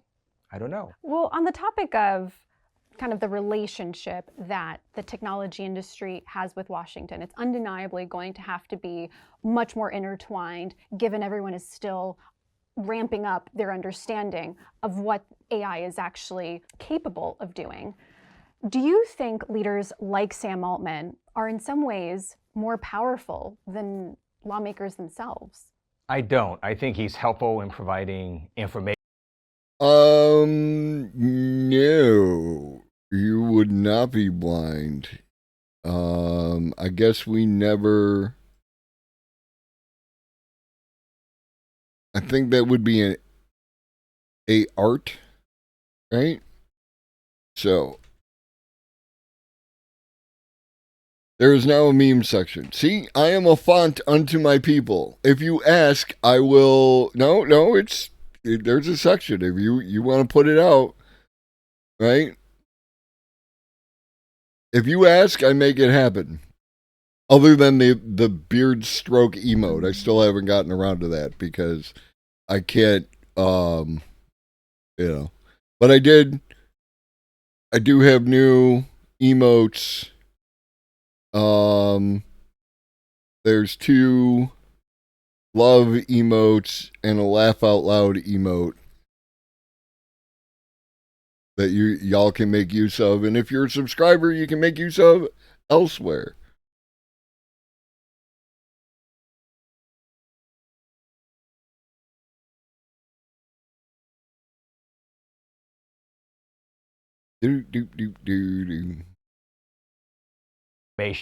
And providing insights into how these large language models work. And I think it might be good to sort of step back and give you my view of how I look at AI as a lawmaker. And to me, the best analogy is sort of 2 bodies of water. You have this large ocean of AI and then this small lake. So large ocean of AI is all the AI we don't care about as lawmakers. So if your smart toaster has a preference for bagels over wheat toast, we don't care. But in this small lake are the AI aspects that we care about. So one of them would be destroying the whole world. Second bucket would be AI that isn't going to destroy the world but can kill you individually. So there's a lot of AI, for example, in automated cars. And if your cell phone malfunctions, it's not going 40 miles per hour. But if an automated vehicle and AI malfunctions, it can kill you. It's killed people. And there's a lot of AI in moving things, planes, trains, automobiles. And my view is we need to have more federal regulators more attuned to unique aspects of AI to deal with those specific issues. And the last bucket is the hardest, which is AI algorithms have some sort of bias that's harmful to society or harmful to individuals, whether it's hiring algorithms or algorithms that deal with bank risks and credit risks. That we have to grapple with, and that's much more complicated. Moving forward, do you think artificial intelligence will fortify democratic institutions or erode them? I have no idea. And I think... I love an honest answer. I really love an honest answer. That's a great question. I don't think anyone predicted how social media was going to look like decades later. I do know that most people aren't particularly happy with how it turned out, which is why I think you have more of a movement in Congress to try to regulate AI, because no one wants AI to look like social media decades later. So you definitely think some regulations should be in place before the 2024 election? I do. So for example, one of those is disclosure. I support legislation requiring disclosure of who pays for social media ads. If you watch a federal TV commercial, at some point if I do a commercial, it's going to say, I'm Ted Lieu and I approve this message. Well, in social media ads, you have no idea who paid for it. So for example, now if Russia is going to pay for an ad supporting Donald Trump, at some point it's going to have to say paid for by the Kremlin. And so people will know, oh, that ad. That's nice. That's almost an adorable way to say that. But that's not how that works. What you have is like a variety of different shell companies and shell organizations that separate the Kremlin from the candidate, right? If that's where the money comes, there's plenty of homegrown shenanigans. We don't necessarily have to go all the way over to Russia. But let's be real. That's not how that works, Ted. ad was paid for by this organization or this country. Indira Simbuli, thank you so much for joining us. So you're a policy analyst and a researcher studying the impact technology has on institutions, diplomacy, media, entrepreneurship, culture, all of it. And you have a particular expertise in Africa. Could you tell us a little bit about how you're seeing AI play out in the region? Thanks for having me. AI is playing out in both the good and bad, I guess the double-edged sword way that we'd expect. On the good side, we are seeing exciting innovations in use of voice in Rwanda, in Kenya, in Uganda, where we're seeing local languages being captured in voice databases that are then being used for service provision. In the case of Rwanda, I've heard from the government that they're using that voice that has been recorded through AI projects with civil society to expand service provision to local communities, which is exciting. On the other side, we have the usual markers. Disinformation is propagated faster by technologies that are able to be, co-opted for such purposes. In Kenya, for example, during our last election, we had a very familiar situation where obviously bots or disinformation for hire accounts were proliferating and actually sullying the information environment. Are there any specific countries, you mentioned Kenya, for example, are there any other kind of country level examples that you can give us around how AI makes its way into democratic institutions? I think writ large, any country on the continent that is leveraging social media is the first entry point. So Kenya, Nigeria, South Africa, practically most countries on the continent do not face wanton internet shutdowns during moments like elections. We have seen a variation of these tools sort of being leveraged either by politicians or other groups that have been interested in trying to sully the information environment. And it hasn't just been tied to elections. We have seen anti-LGBTQ messaging really proliferate. We have seen messaging against or trying to sort of intimidate, pro-rights groups. We've seen, and some of that has also not just been from the continent. We've seen, I think there's a case of in Kenya and a few other countries, Spanish-affiliated right-wing groups that were leading these anti-abortion messagings that were proliferating everywhere. Then we have the case where it's particularly, very prevalent on the continent, and I think across all countries, with what we call dark social. So groups like WhatsApp, where these messages are then taken and we can't see the effect of that. And I think the most interesting one was even just the speculation of use of AI in Gabon during the 2019 elections there, where there was a rumor that there was a deepfake video of a president who hadn't been seen in public. He had issued an address to the country, and that in itself, the speculation around whether it was a deepfake or not, led to a coup attempt then. So, I mean, of the countries in Africa that are using AI, which are equitable? Equitable AI, the elusive search for equitable AI. That's hard to tell because I guess it depends on how we're gauging that. Is AI being deployed by governments, say for service provision? We're starting to see, signals towards that. So some countries like Rwanda, Mauritius, and others are signaling AI strategies. A country like mine in Kenya, there has been a program run by the government that we didn't even know about that is trying to use automated decision making to allocate affordable housing. So on that level, we're starting to see that how transparent, how accountable, how equitable these systems are in administering what they're supposed to do remains an urgent task for us to sort of audit. When do you audit? Do you audit after the effect? Do you audit before it's deployed, during? All these are mechanisms that we have to develop in real time and have very contextual conversations around. In the space of social media, obviously, it's not equitable because many of these companies, I think actually all of them are not equitable, they're not accountable to our regions. In Kenya, for example, one of the most interesting cases that you wouldn't think to tie to the AI discourse as we have it, but is very relevant to it actually, is the case of the labor force that has trained ChatGPT and other AI systems to actually label this data. So the workers who had been employed by a third party that had been contracted by OpenAI, Meta, have been taking those companies to court for the adverse labor practices, and everything from what has been human trafficking has been mentioned, PTSD, lack of care considerations, just precarious labor working environments have been mentioned. So that in that regard, obviously, that is not equitable. I'd like to take a step back because you make a good point in kind of illuminating these different examples that are proliferating across countries in Africa. And we often take such a US-centric standpoint because that's really where a lot of these companies who are creating AI technology are based. And you've said that Africa's digital transformation is really a frontier for the geopolitics of digital technologies broadly. How are you seeing this play out with AI, and what can the US learn from it that perhaps we're just underestimating?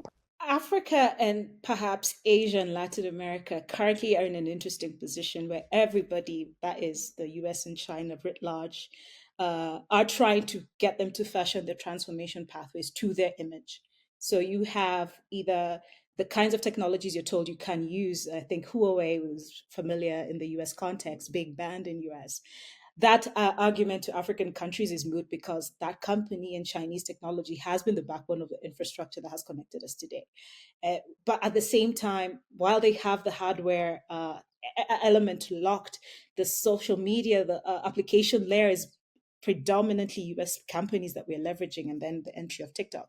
So those geopolitics of decoupling then tend to be moot in our context with AI. But what that translates into practice remains to be seen, because a lot of this tends to follow a cut and paste model, erase Europe, add Africa in there, and then launch it, shake hands, and we call it a strategy.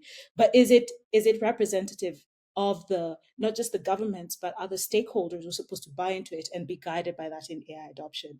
So there's a lot of that wrestling that we don't, and jostling, I should say, that informs a lot of what is called African digital policy making. But I think what has been emerging more and more from African policymakers is that for them, the most urgent task is how to leverage digital to deliver dividends, addressing jobs, addressing climate change. We have a climate summit going on in Kenya right now. The big question would be, if you say AI, what does that have to do with the climate urgency that we have to do? So those practical questions still color and bring an interesting pushback to the typical geopolitical conversation on technologies. There's one interesting thing one thing I find particularly interesting about Africa as a continent is the number of languages and regional dialects that are spoken by people, often by groups that aren't very large. And although we sort of briefly touched on this at one point, I wonder if you think AI could help either bridge the gaps between communities or languages spoken, whether that's to help spread information or just, in general, help people feel better informed about what's going on around them. More represented. Yeah, exactly. Oh, absolutely. That's where I can definitely, smile and give a positive outlook, because the diversity of languages also means diversity of knowledge, wisdom that hasn't been, captured, that can help us, reorder the world. AI technologies like the Common Voice project that Mozilla and others have been running can help us capture that knowledge, again, with the conditions that this is not just for extracted for some company somewhere to go and sell some intellectual property limited sort of like, bounded instrument, but will actually help us build a new commons that is more representative of the world and representative of a majority of a people who have not informed how the world is ordered today. To shift it back to the United States for a bit, one of the fears swirling around AI right now is that it could further erode the public's trust in institutions here, especially as we have a democratic or an election coming up in 2024. Do you think, in some of the countries you spoke about, do you think that AI can actually help empower people to participate in the political process? I think it can, but again, it's not just about the technology itself. I think AI is just the latest iteration of technologies showing us that the intrinsic motivation driving their use, their adoption, and their iteration is what determines that outcome. So, for example, it turns out that, the popular chatbots, ChatGPT, Bard, and others, are so easily hackable to actually drive a different agenda from what is bounded as a response mechanism. If we tell people rely on I don't know, a chatbot to let you know about the electoral process, if that is hacked and it feeds them misinformation, you sort of fed them to the wolves. And, working that back could be, it could be difficult. And oftentimes we don't think about that. A tool, not a replacement. Yeah, assistance.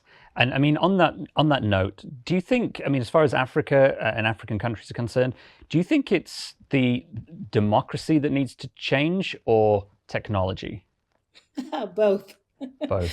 They both need to change. The challenge we're having, and this decade is really laying it bare for the continent, is the tick box has always been elections, and we're seeing that the more and more other countries are having elections, the less and less democracy dividends are being delivered. Nigeria just had its own moment. In fact, just today as we're speaking, they're waiting to find out the rulings from a tribunal that was set up to assess whether it was a free, fair election.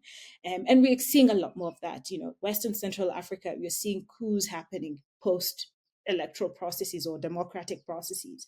There's a lot of, grievance there, and we need to listen to that. A lot of that has been argued that as a young people who are discontent with the way the world is ordered, there's a valid point there that we need to assess. Not to talk down to, but to really understand where these grievances are. I like to say, when we think about the world today, for a younger generation on this continent, they're living in an age where many cans have been kicked down the road, and they're starting to face them even before they've found their way in the world. Will technology help them make sense of it, or will it actually aggravate and give power holders more tools to control them? These depend a lot on how we order the society. So both things have to be thought of in parallel. And I like to say, we can walk and chew gum at the same time. I mean, very last point then from me is, we have seen, as you say, a number of military coups in Africa in recent times. Is AI something that's playing a central or even a peripheral role in those, whether for good or to counter them? Well, certainly where bots and disinformation for hire accounts exist, they have been used to pass certain messages or seed certain messages in certain communities. I mentioned Gabon, where there was even the illusion of a deep fake. It was analyzed later and found not to be a deep fake, but that was after a coup attempt had happened, because it was believed to be so. That message had already spread. So it was too late. It was too late. I mean, now that that we can fact check after the fact, but if people were willing, there was a readiness to believe that, speaks to other discontentments that the perfect opportunity arose to feed that. I wouldn't want to make it a causality, but there's absolutely something there that speaks to the fact that the way AI works is delivering in the way that society is already primed for it to operate. That was like, I understand the idea of transformative content, but like, that was me listening and learning, right? Like, compare those two segments, right? The Ted Lieu segment and her segment, and like how much information was actually conveyed in those two different segments, right? And they were relatively equal length. But I learned a lot more, and a lot more that was substantive in the second half than I did in the first half. So yeah, like that was...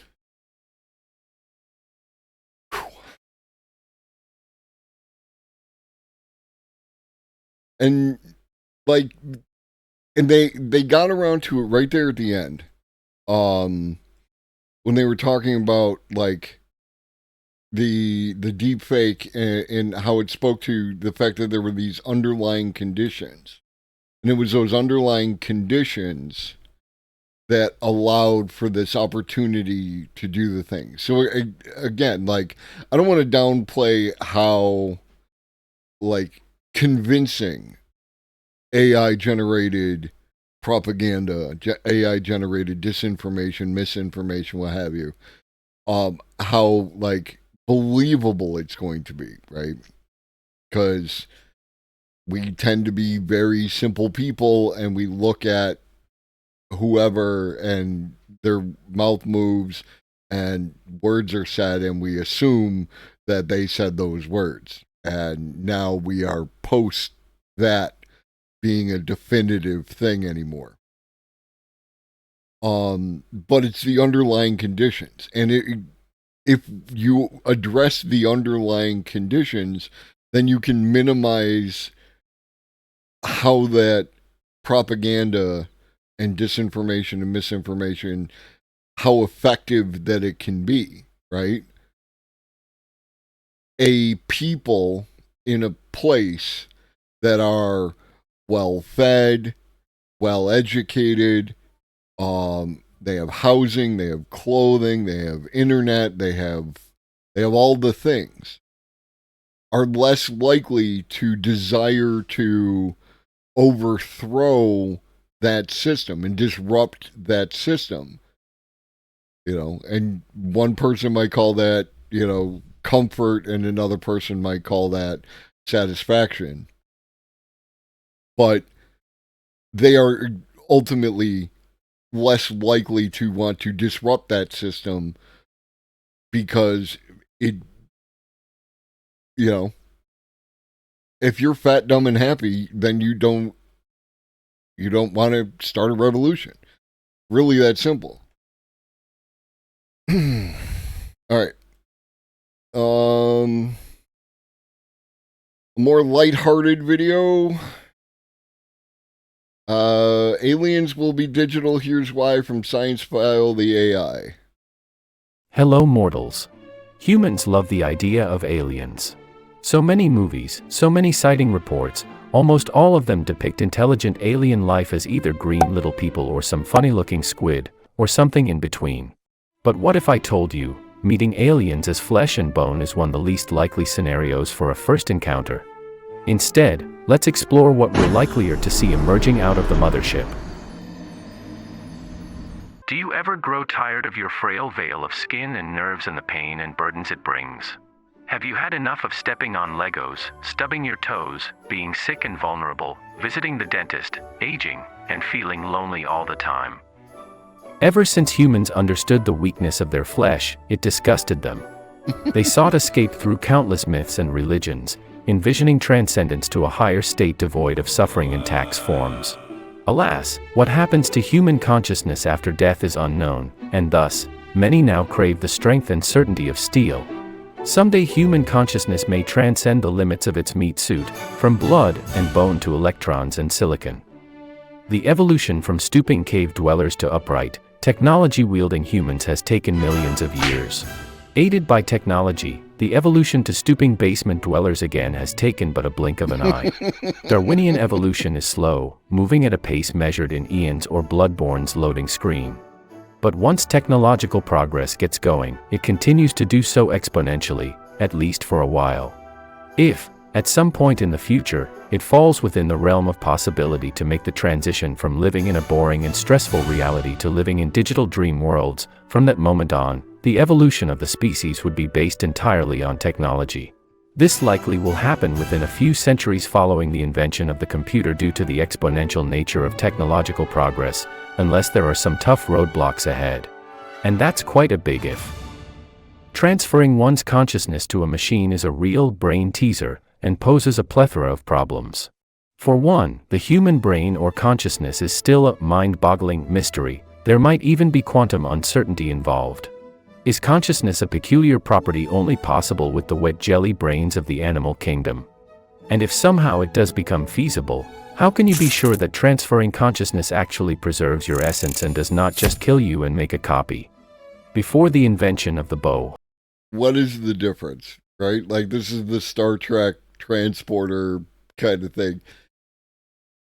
What is ultimately unless you believe in a soul. If you believe in a soul, then the soul has gone on to its everlasting reward or what have you.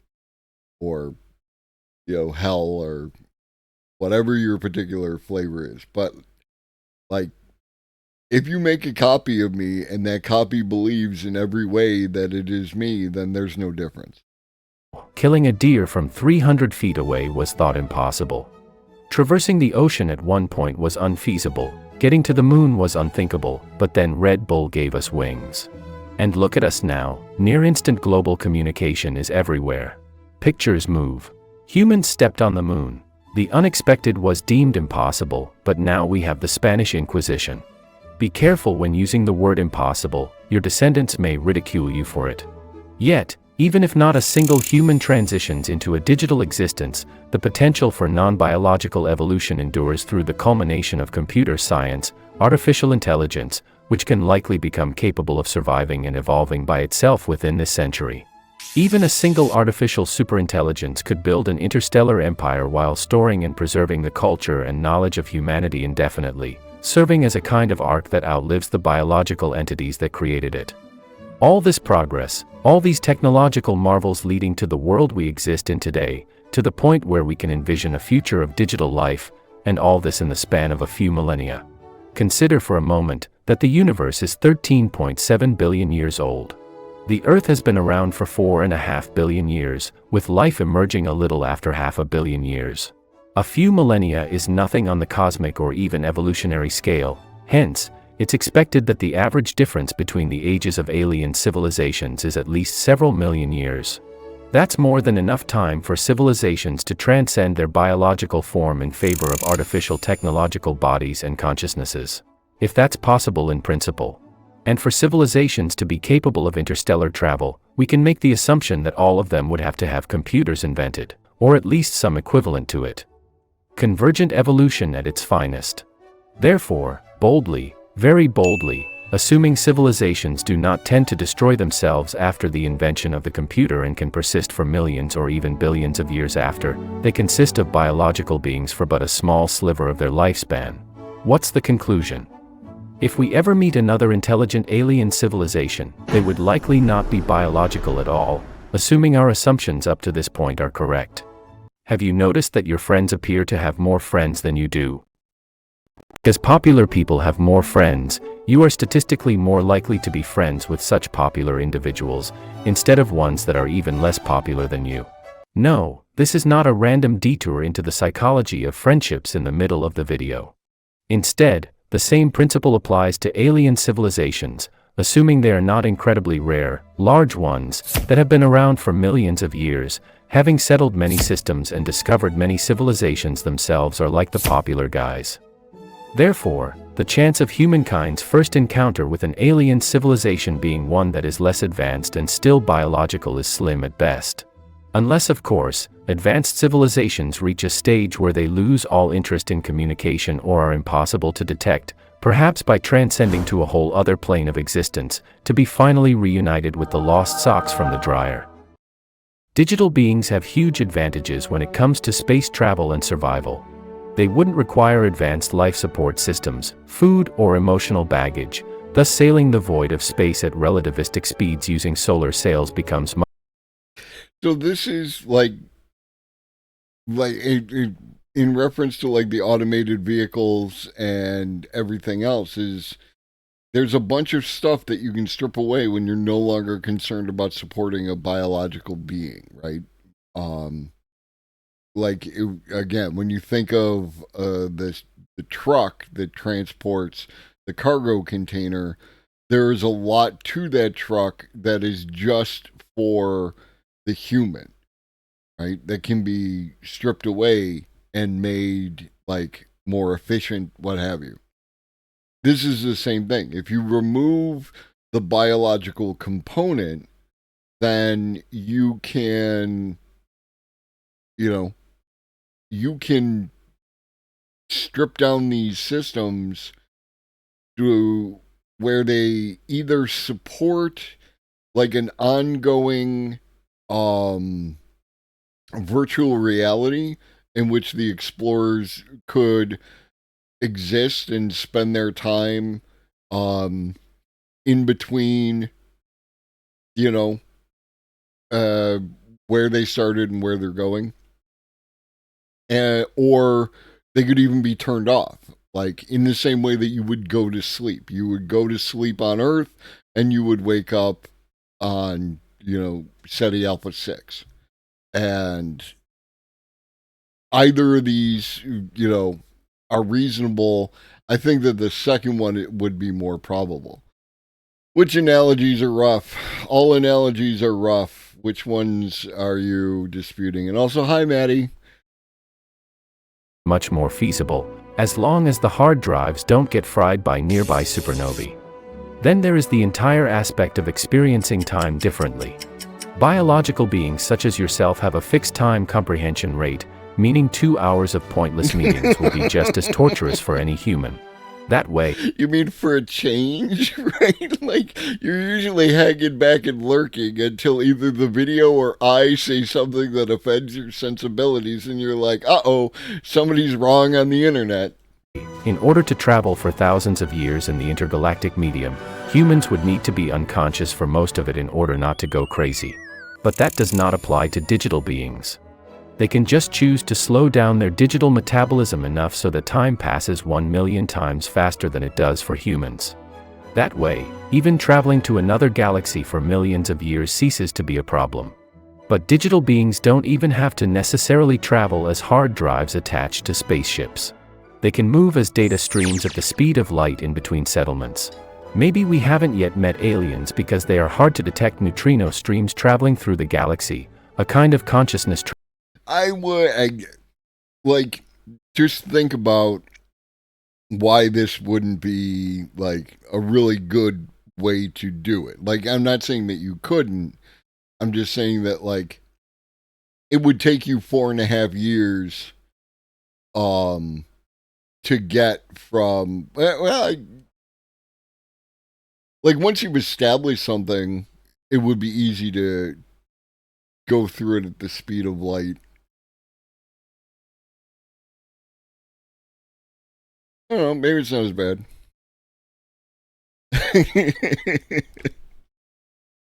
That's what the emotes are for. Transfer protocol. They would just have to worry about the stream not getting corrupted along the way. But what places would such beings settle? Dwelling on planetary surfaces poses a disadvantage for inorganic beings, as advanced constructions and the cooling of their circuits are much more efficient in zero-G environments. Therefore, it seems more likely that they would inhabit space environments, possibly powered up by stars. And yet, there is nothing. No detected Dyson spheres, no ordered streams of data traveling through the cosmos, no intergalactic empires of machines knocking at our door. A very fair conclusion to be made is that we're not correctly searching. Maybe there are no Dyson swarms at all. Perhaps having a relatively small space station impossible to detect is enough to power up a civilization of trillions of digital consciousnesses. Maybe communication and data transmission is done by means completely unknown to us. There might be particles we don't have a clue about, particles that don't at all interact with normal matter, making neutrinos look extroverted. But the solution might be a lot more simple, yet much harder for humans to comprehend. Most traits of biological life have evolved as necessities for survival in a harsh world: hunger, aggression, empathy, sociableness, and also curiosity. Curiosity made the early humans explore new lands in search of more resources, avoiding potential threats and potentially finding new mating possibilities. This drive for curiosity is what fueled the development of humanity over the millennia, and it is the reason why you look to the stars and dream of conquering every corner of the universe. But as inspiring as that sounds, don't forget the simple truth about the origin of curiosity. It's a biological mechanism to aid survival. And as humans, you like to project what you're familiar with onto the unfamiliar. That's how the popular media is filled with depictions of aggressive biological aliens coming to take over the Earth. But once gone digital, aliens would not be shackled to their biological chains anymore. They could simply decide to remove their drive for curiosity and outward expansion. They might simply not be curious about the outside universe anymore, especially if their digital life provides them with everything they need. So maybe they are very content with living as binary data in their home system. Perhaps they're hibernating. As the universe is seemingly heading towards a heat death in the very, very far future, maybe a sensible thing to do now is to collect as much energy as possible from the stars, so that once they all extinguish, you'd have a maximum of energy to spend in a cold universe, a universe that is very power efficient. We could go on and on about theorizing whether digital aliens exist, and why we haven't yet seen them, but the truth is, we are most likely too different from them to be able to understand why. Humanity is bound to think through the prism of its biological biases, a filter that makes very simple questions such as the meaning of life very hard to answer. There is not much that you can currently do about it except embrace it. It is what gives your life spice, the salt and pepper to an otherwise bland piece of chicken breast, even if the chicken breast can sometimes go bad. Yeah, it's actually like a fair, like, possible explanation for the what's called the Fermi paradox. If you don't know the Fermi paradox briefly and way, like, let's say paraphrased, it's the idea that if there are aliens out there, we should have seen them already. And this is one I did not consider.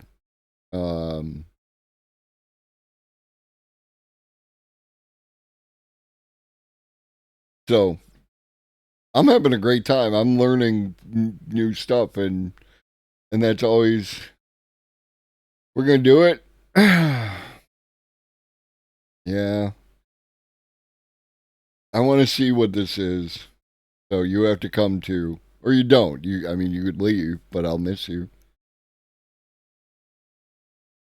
Mr. Beast is the most popular YouTuber in the world. And as someone who's trying to grow my own YouTube channel, I thought it would be nice to be able to get advice from Mr. Beast whenever I wanted. Unfortunately, I don't have access to Mr. Beast. So I figured I would try to do the next best thing and create an AI Mr. Beast that I can ask questions and get. Yeah, like I'm of two minds. Is one, I have no desire to, even however many levels of distance away, associate with the cult of the beast. But what I'm understanding the premise is here is really meaningful to me, because I want to like, I want to ask questions of people that I will be unable to ever speak with, probably, right? It's very unlikely, given, like, the information that I have right now. That could change. I could become the most famous AI Twitch streamer ever, and Hassan could be asking me for an interview. But within that framework, it's the idea that I have questions to ask people like Max Tegmark and Mustafa Suleiman and these other people in the AI industry. And the next best thing is going to be the AI version.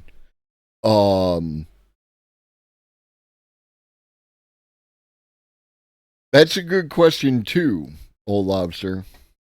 Advice from whenever I want. And in this video, I'm going to build that, and I'm going to walk through exactly how you can do it yourself. Now, keep in mind that my example is from the perspective of a YouTuber who wants to learn how to grow on YouTube. However, the technique that I'm going to teach you in this video can be used no matter what you're trying to accomplish. If you're trying to become a better auto mechanic, you can create a personal auto mechanic. And if this turns out to be like something I can accomplish within a single, like, 8-hour period, then this might be something that we can add to stream, which would be interesting as well. AI that you can ask questions of. If you're trying to be a better chef, you can grab content from around the web from chefs and create your own personal chef bot. This example, I'm going to make BeastBot. So let's build a bot. Now, to start, I need some information from Mr. Beast. I need to grab conversations and content from him that can be used as the context. So when we ask this bot questions, it has information from Mr. Beast to be able to answer these questions. And I'm going to do that by grabbing publicly available interviews with Mr. Beast. Now, to get all the Mr. Beast content and to get our bot to sort of ingest all of his thoughts, I'm going to turn to YouTube and publicly available interviews and this Mr. Beast documentary on the Curiosity Stream channel. He was interviewed on the Colin and Samir podcast, again on the Colin and Samir podcast, Lex Friedman's podcast, the All In podcast, the Flagrant podcast, the TMG podcast, Iced Coffee Hour, CoffeeZilla, the Full Send podcast, and the Impulsive podcast. I'm going to take these 11 sources of all of this interview content that Mr. Beast has done, as well as the documentary content, and use that to train the bot on how Mr. Beast would respond to things. I'll go ahead and start with this documentary one. If I come to the YouTube video here, click on the 3 little dots, click show transcript, click this other button to show the transcript, our transcript for the entire interview pops up over here on the right side. Now, if I select this transcript here, I'm just going to scroll all the way to the top, click shift and select here. Now it's got the entire transcript selected. I'm gonna go ahead and Control C and paste this into a notepad here. And I'm just gonna go ahead and save it as the title of the episode. So I'll copy the title here, save as, and give it that title. And now I've saved this entire transcript from this interview as a text file. And now what I'm gonna do is really quickly go through and save the transcripts from all 11 of these other videos here. Cool, so now I've got a folder here on my desktop. You can see I've got 11 items in it. It is 11. Well, that's the thing, Maddie. I mean, that is a good question, right? And if you view the world in the way that I do, that it's prefaced on certain fundamental realities, no matter who you are, like, for instance, that everything is political, right? Then your politics are going to be informed by and reflected in the words and phrasing and concepts that you use, right? There are certain things that someone who is in favor of capitalism, for instance, is going to say that are different from people who are anti-capitalism. And once you have a large enough data set, that can become clear. We'll see how much of that actually plays out within this, but it's not unreasonable to extrapolate based on things that you have actually said.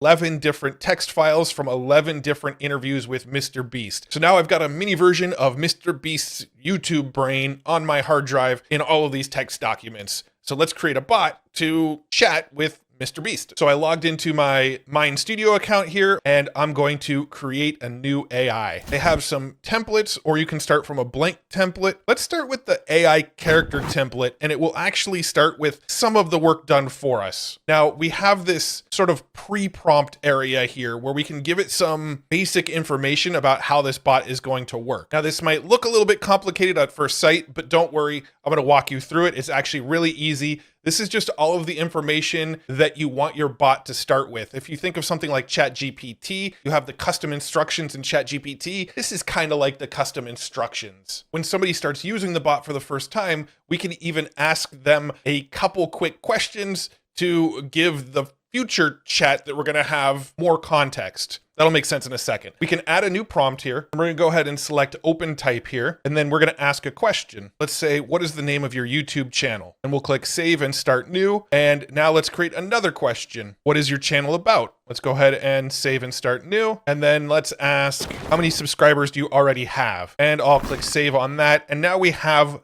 3 initial questions that somebody that uses our bot would get asked the first time they use it. Now what I need to do is I need to set each one of these as a variable real quickly, and it's real easy to do. So if I come over to this little X right here, you can see here are the 3 questions that I asked. What is the name of your channel? What is your channel about? How many subscribers do you have? Let's click this little plus right here, and let's change this variable to channel name. Then I'm just gonna drag this question down to channel name. What is the name of your channel? We'll add another variable. Let's call this channel. Okay, so this is an example of like coding without coding, right? Like this is the future. It expands the number of people who can code, right? Through this kind of thing. There's a variation on the same idea for like the Visual Basic and things like that. Topic, and we'll move what is your channel about down to channel topic. And then one last time, I'm going to say subscriber count, and we'll move this one down to subscriber count. Now I have set variables for each of the questions that we initially asked. And honestly, that's probably the most complicated part of this whole process. Now under this little button that says data source, that's why the use of qualifiers is important, Old Lobster, because like there is something there, but then the use of most likely just puts it on a probability scale, and it's like, okay, you're like, yeah, maybe, like, there, I think I could possibly find some others to throw into the pool, but sources, which looks like three sort of cylinders on top of each other. We click here and then select create data source. This is where we'll actually upload all of the content that we just saved to text files. One thing to note when we do this is we don't want to create multiple data sources. You don't want to create one data source for each interview. You want to make them all a single data source. So click create data source. We'll call this Mr. Beast content. And then I'll click upload files and we will select all of these interviews that we have already saved to text files here. Click and so this is the thing that I was talking about previously where, like, if you did it with ChatGPT, you would use, you know, its PDF reader and that kind of stuff. So this is like, this is that you, like, again, going back all the way to the guy who used ChatGPT as a teacher for board games. Like, now I want to try this within that specific domain. Open, and then we'll just wait for it to upload all of them here. Cool. Now all 11 of those I wish I had a good laptop. Chat, buy me a laptop.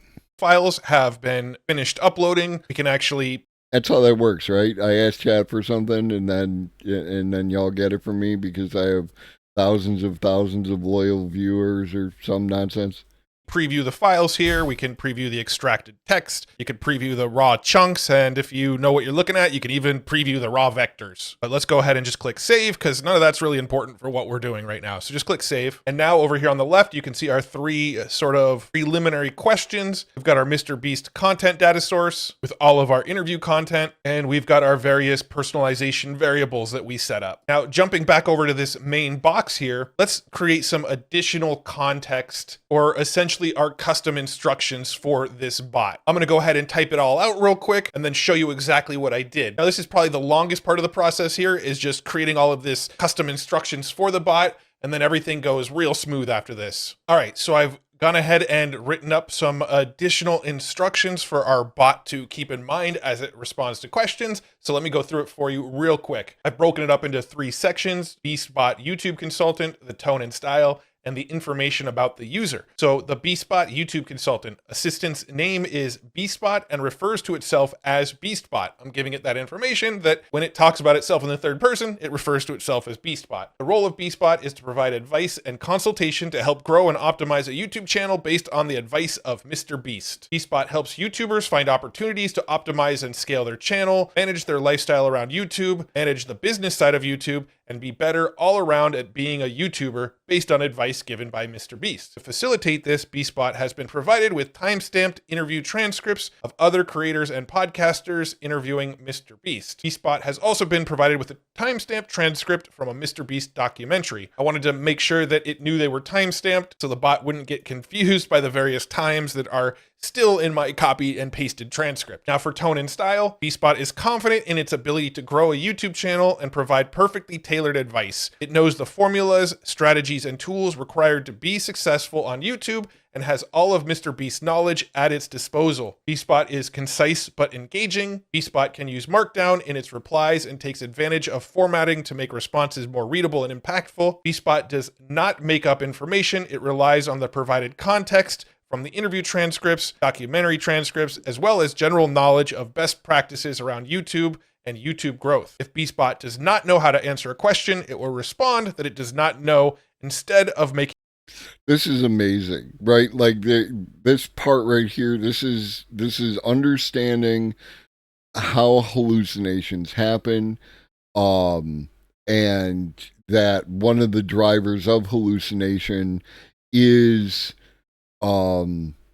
the pre-existing condition to provide an answer no matter what, rather than to respond that it does not know. I love Matt Wolf. Making up a response. And I just added another one. BeastBot responds in the tone and style of Mr. Beast. It can reference the transcripts to match the tone and conversation style. And then down here, I gave the additional context that we asked for earlier in our pre-interview questions. So and then, assuming this is going to go off without a hitch because you made a video about it, the next layer would be an avatar, right? That could look like Mr. Beast or whoever if you're using someone else. And then a speech to text and text to speech, either plugin or something else that acted in between those so you could just talk to it. And like all those things are things that already exist. And so a sufficiently motivated person could create this today. Information about the user. The user's YouTube channel name is, and then in little curly bracket, I put channel name, which you can see is our variable up. What do you think, Old Lobster? Do you think that there is enough Twitch content for a Globus AI to co-host my show along with me? Here, the user's YouTube channel is about channel topic, which we can find over here. And the user has subscribers on their channel already. And now we have given it a ton of context to start with to create our bot with. Now we move on to the automations phase here. And this is where we get our little drag and drop builder. Let's go ahead and enable automations. So the first thing we're going to want to do is we're going to click this plus here, and we're going to collect an input from the user. Now, remember, we did collect some inputs in the beginning. Okay, and so this function's very, like, my incredibly limited experience with Visual Basic. So yeah, again, if you have time to learn to code, if you have the desire to learn to code, learning to code still has value. If you do not, there are many tools like this that exist to bridge that gap. And they, as far as I can tell, they are going to continue to become more user-friendly. Here, the best way to think of these is that these are universal inputs. The user's only going to respond to these one time before using the bot, and the bot will sort of remember them every time. This collect input inside of this automation phase here, they will be asked this question every time they use the bot. So that's really the main difference between the two. So up here on the right, the input type we're going to leave as text, and then prompt we're going to say, what is your question for BeastBot? And then for the variable name, we're just going to call it raw question. And you'll understand in a second why we name it raw question. Now we're going to add another block here, and we're going to select the query data block. And in the query template, we're going to put our raw question that we just created, and we'll call this one data source result. So when we collect the input, we're asking our question to the BeastBot, and that's just the raw question that we're asking. And then the query data step, it's going to take our raw question and it's going to reference it against this data source, which is our Mr. Beast content, which is all of the stuff we uploaded earlier. Now we're going to add one more block here, and this time we're going to select the send message. Now for our send message block here, this is what's going to be passed along to the final chatbot. And we're going to put, using the following context, answer the question, and then I put in quotation marks, raw question. I'm going to put a couple lines here, and then I'm going to give it information about the context. So I'm going to put context colon, then under context, we're going to put data source result here. So now just kind of walking through this workflow, we're asking the question, what is your question for BeastBot? That's creating the raw question. And then with this query data, it's going to plug the raw question and search through all of the Mr. Beast content for the response to that question. And it's going to output that as the data source result. And then it's going to send the message into Claude or ChatGPT or whatever chatbot tool you decide to use. It's going to send this message. Using the following context, answer the question. Okay, so that is an important detail. If you're following along and would like to attempt this, is you're going to need access to an API key for whichever LLM you desire to work with within that space. And it's going to remember pull our raw question from the collected input, and then the context It's going to pull whatever information it got from querying all of the documents that we put into it. And then the action will be to display it to the user. So you can see this whole visual flow of when they personalize it with their initial responses. Then we asked, and like they are looking to make it even cheaper, right? Like it's like point or 0.0026 cents. Like it's that can definitely add up over time if you're using it in some kind of professional capacity. But like for personal use, you're going to pay like pennies to dollars. Specific questions, it queries all of the content we put in, and then finally passes the message off to our chatbot. Now, there is one extra step that was suggested that we add in between collect input and query data. When I was talking to the people over at Mind Studio, they actually suggested putting another send message in between collect input and query data. So if I press this plus here and send another message, this message, instead of displaying it to user, it's going to assign a variable. And we'll go ahead and call this variable expanded question. And the message it's going to send is write 3 different, more verbose expansions of the following question that would be helpful in searching for more data about the question. And then in quotations, we put our raw question variable as it relates to growing or optimizing a YouTube channel or being a better YouTuber. Only respond with the expansions. Now, the reason we add this additional message here is because sometimes people put really short questions that don't provide enough detail. Sometimes people put misspellings or typos,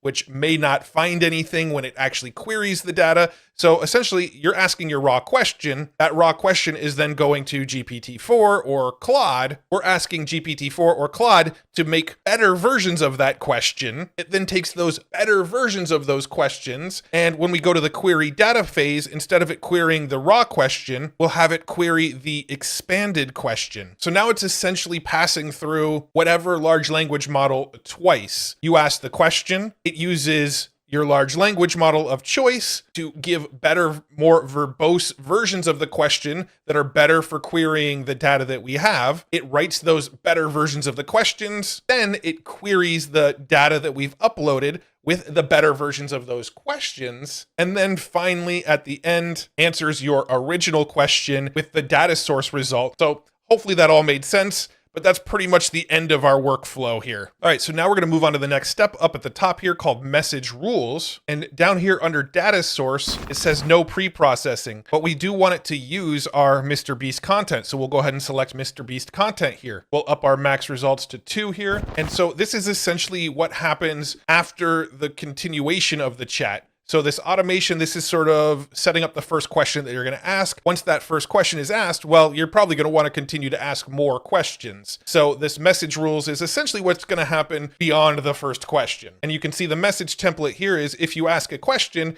it's going to reference the Mr. Beast content. It's going to also reference your last result along with whatever message you type. We'll go ahead and move on to model settings here. You can see that we do have the option of multiple models. We've got GPT-3, 3.5, 3.5 Instruct, GPT-4, Claude V1, Claude V2, and PaLM 2. Now, I'm going to go ahead and use Claude V2 just because I like that really large context window. I'm going to go ahead and leave the temperature and the response. And like, I haven't used this. I don't have 100%, but the fact that there's a drop down that you can use, it sounds like they handle all of the API key on your behalf. Size as the default here, and then we'll click on publishing, and this is where we can kind of name it and do all that extra stuff. So we'll go ahead and call this BeastBot, your own personal Mr. Beast. For tags, we'll give it Mr. Beast, BeastBot, YouTube, creator. Lower your shields and surrender your ships. We will add your biological and technological distinctiveness to our own. Resistance is futile. We are. Hey, welcome in. How you doing? We got a jungler. And I were on a stoner cast many moons ago. Welcome in. We're currently watching. Hi, I'm Globus the Elder. I talk about AI, automation, robots, all that good stuff.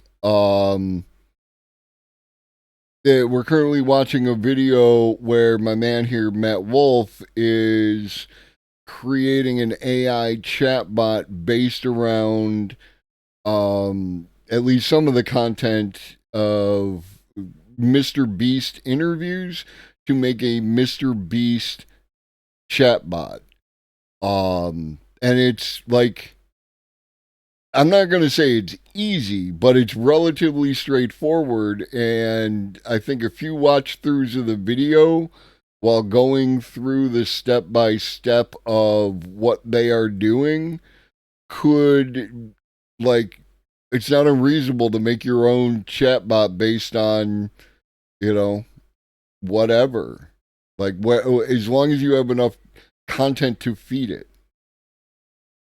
This is if you're going to make it public on their site for others to use, it's easier to search. You can give it custom icons, custom social sharing images, and more, custom landing page. We have our access and sharing, so we can have the visibility be public. We can allow other people to remix it and basically build off of it. And we have the pricing, where you can actually choose to charge people to use your bot. All you have to do is make sure it is connected to a Stripe account. Now, again, I'm not going to sell this one because it's based on Mr. Beast's data, not my own proprietary data. But if I ever make a Matt bot based on my own YouTube content and podcast content and my own sort of information that I inject into it, I can sell that bot because I know it's my proprietary data. Let's go ahead and click publish up here. And now we've got BeastBot, your own personal Mr. Beast. I'm going to click open. This is the portion where it's going to ask my initial questions. So what is the name of your YouTube channel? Matt Wolf. What is your channel about? Artificial intelligence and tech. Yeah, I talk a lot about the AI, but Old Lobster is like out there doing it. Like, yeah.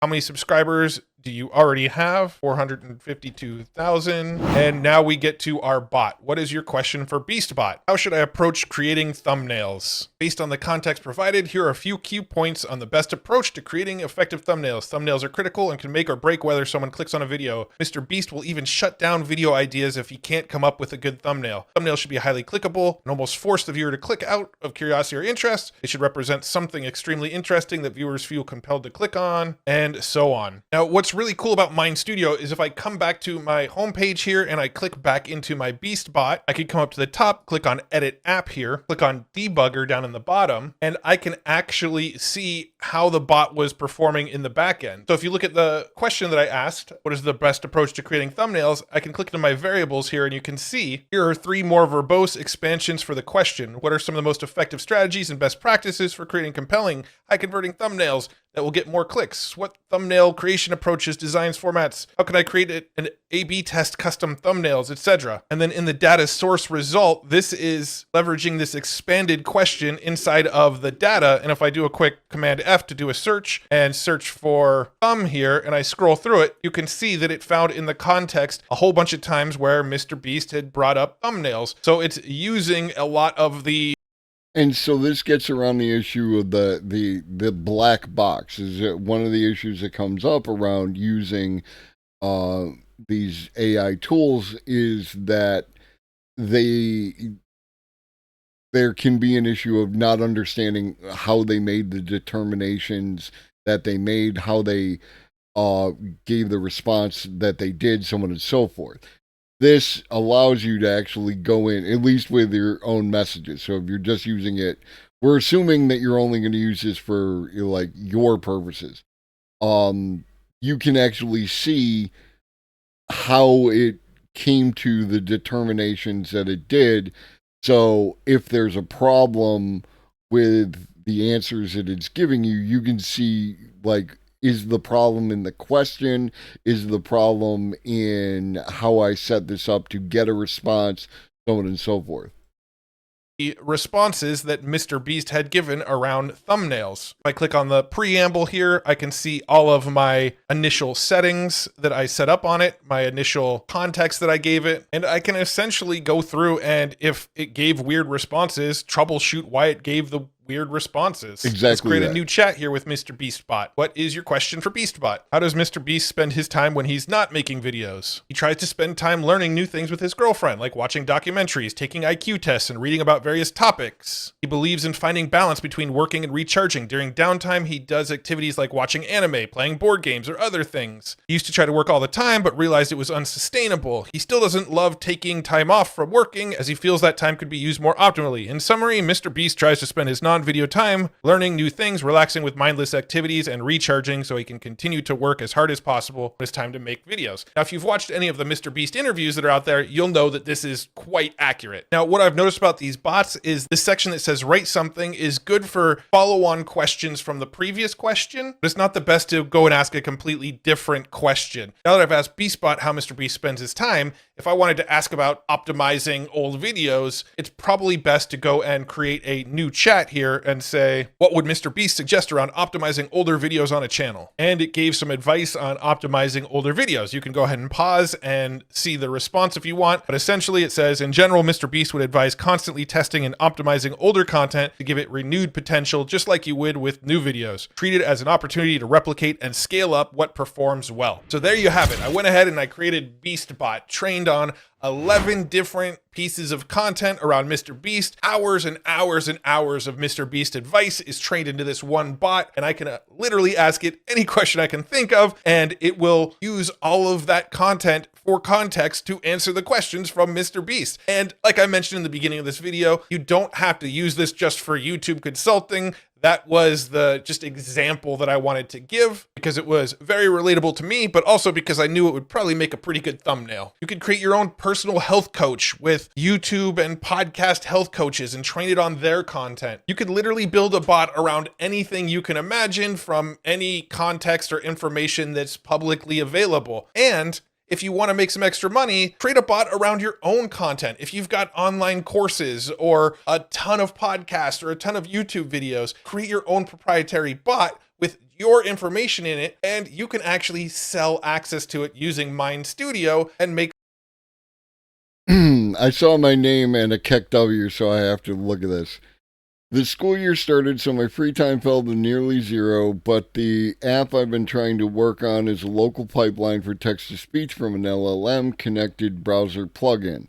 I can do individual parts, but latency in online tools makes it really clunky. Local tools aren't as good yet, so I'm sure it's just a matter of time.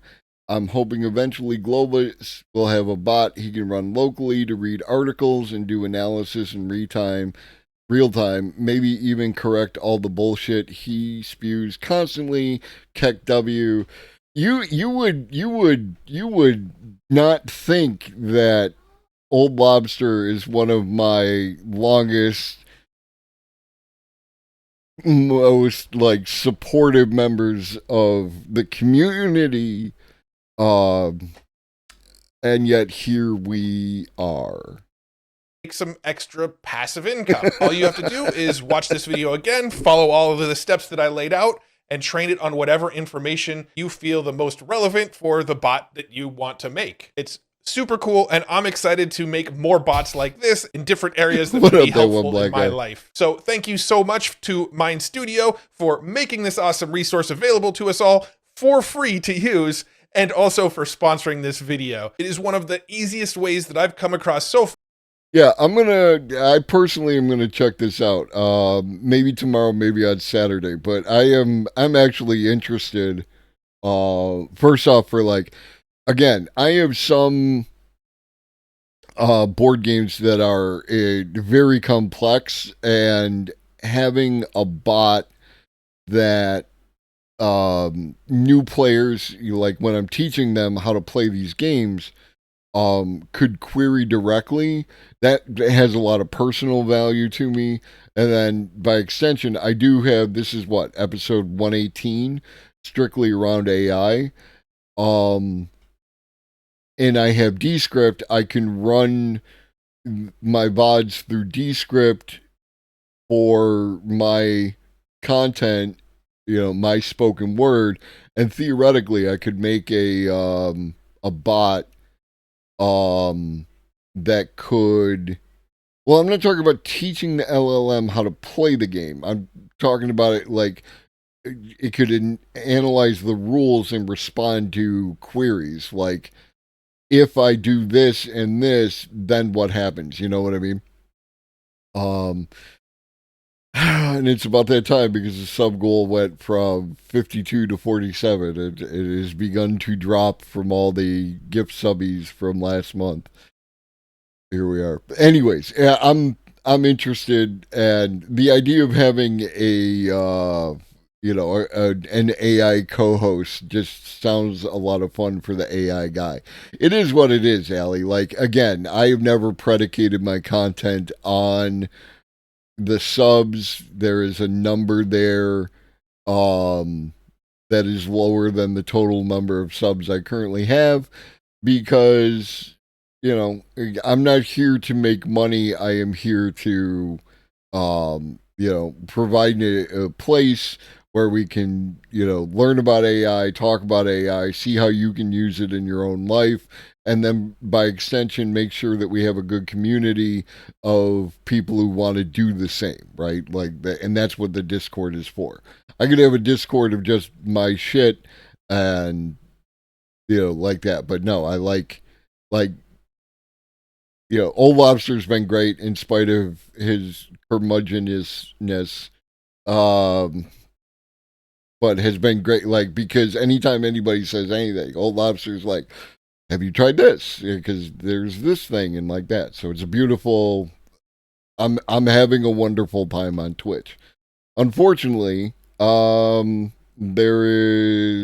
is going to have to be the end of my day for a variety of reasons. A bit of a shorter one today. I have to wrangle children. This upcoming Friday, we will have a movie night. That movie night is going to start late because we're going to do some normal stream. Then we are going to have a conversation with Talorx. It will not be related to AI. It'll be about atheism. I will probably do my stream right into Talorx, and then y'all can stick around in Talorx's stream for that conversation. And then once that conversation is done, movie night will be the classic rollerball, not the newer one from whatever the hell, but like the original. And for those of you who have never seen rollerball, it's like Cyberpunk without the cyber. It's like I did that just for you. But it is. I love that movie. There is. Again, it is Cyberpunk without the cyber. Like, it's got all the corporations gone wild and all that other stuff. And I enjoyed that movie. So I'm not sure what time it's going to start. Probably going to be talking to Talorx at about 7:30. Probably talking for an hour. That's like 8:30. And it'll probably go long, which means closer to 9. So figure somewhere after 9, between 9 and 9:30 is the likely time to start. If you're interested in participating in the movie night, make sure you click that link right there. Join the Discord, go into the movie night, and so you can get the role to be notified when I notify movie night that we are watching the movie. And I handle everything else, right? And it's, I don't know how other people do like movie nights or Discord stuff, but like Mike's quiet, and then we have a side chat if people want to chit chat about the movie or make jokes or what have you. But I've enjoyed. We've been doing it for like 5 weeks now, and I've enjoyed every single one.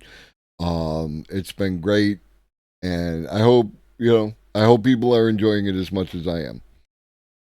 So, what do we got? Who's up? Who's up? Who's up? Who's up? Who's up?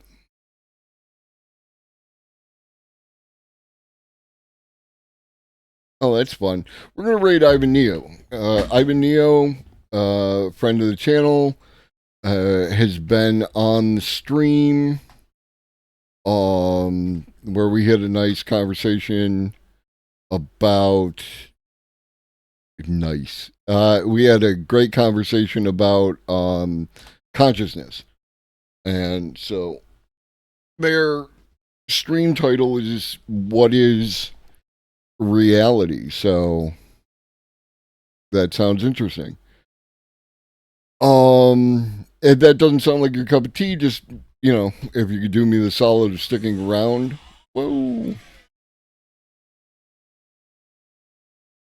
Sticking around to make me look like big, strong streamer and then go on about your business. But I hope that you do stick around because Ivan is an interesting person and I'm trying to build up the science type Twitch area so that more people are learning a little something along with being entertained. And that's it. Drink your water, eat some food, take your meds if you forgot. Choggy loves you. So do I. And I will see you on Friday.